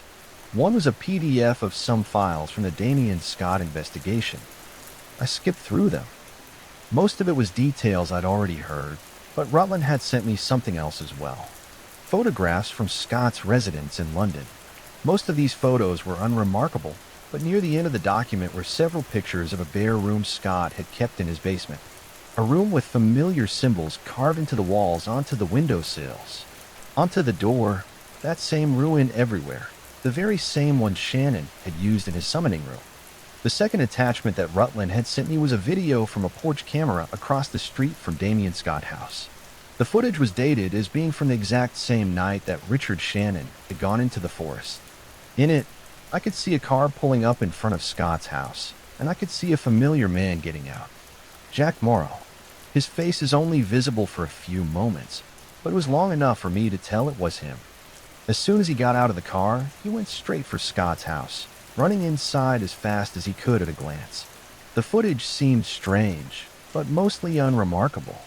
But I have watched it a few times now. I have watched it over and over again, looking for any other details I might be able to find. There is one thing in that video I can't explain. At a glance, Jack Morrow is the only person visible, but looking closer, I swear I can see another figure standing in the shadows on the left side of the screen. I swear that Morrow looks directly at that figure during the few moments where his face is on camera. And I swear that the look on his face is pure terror. I don't believe I'll be continuing with the Richard Shannon case, or any cases related to it. I'm not sure I want the answers.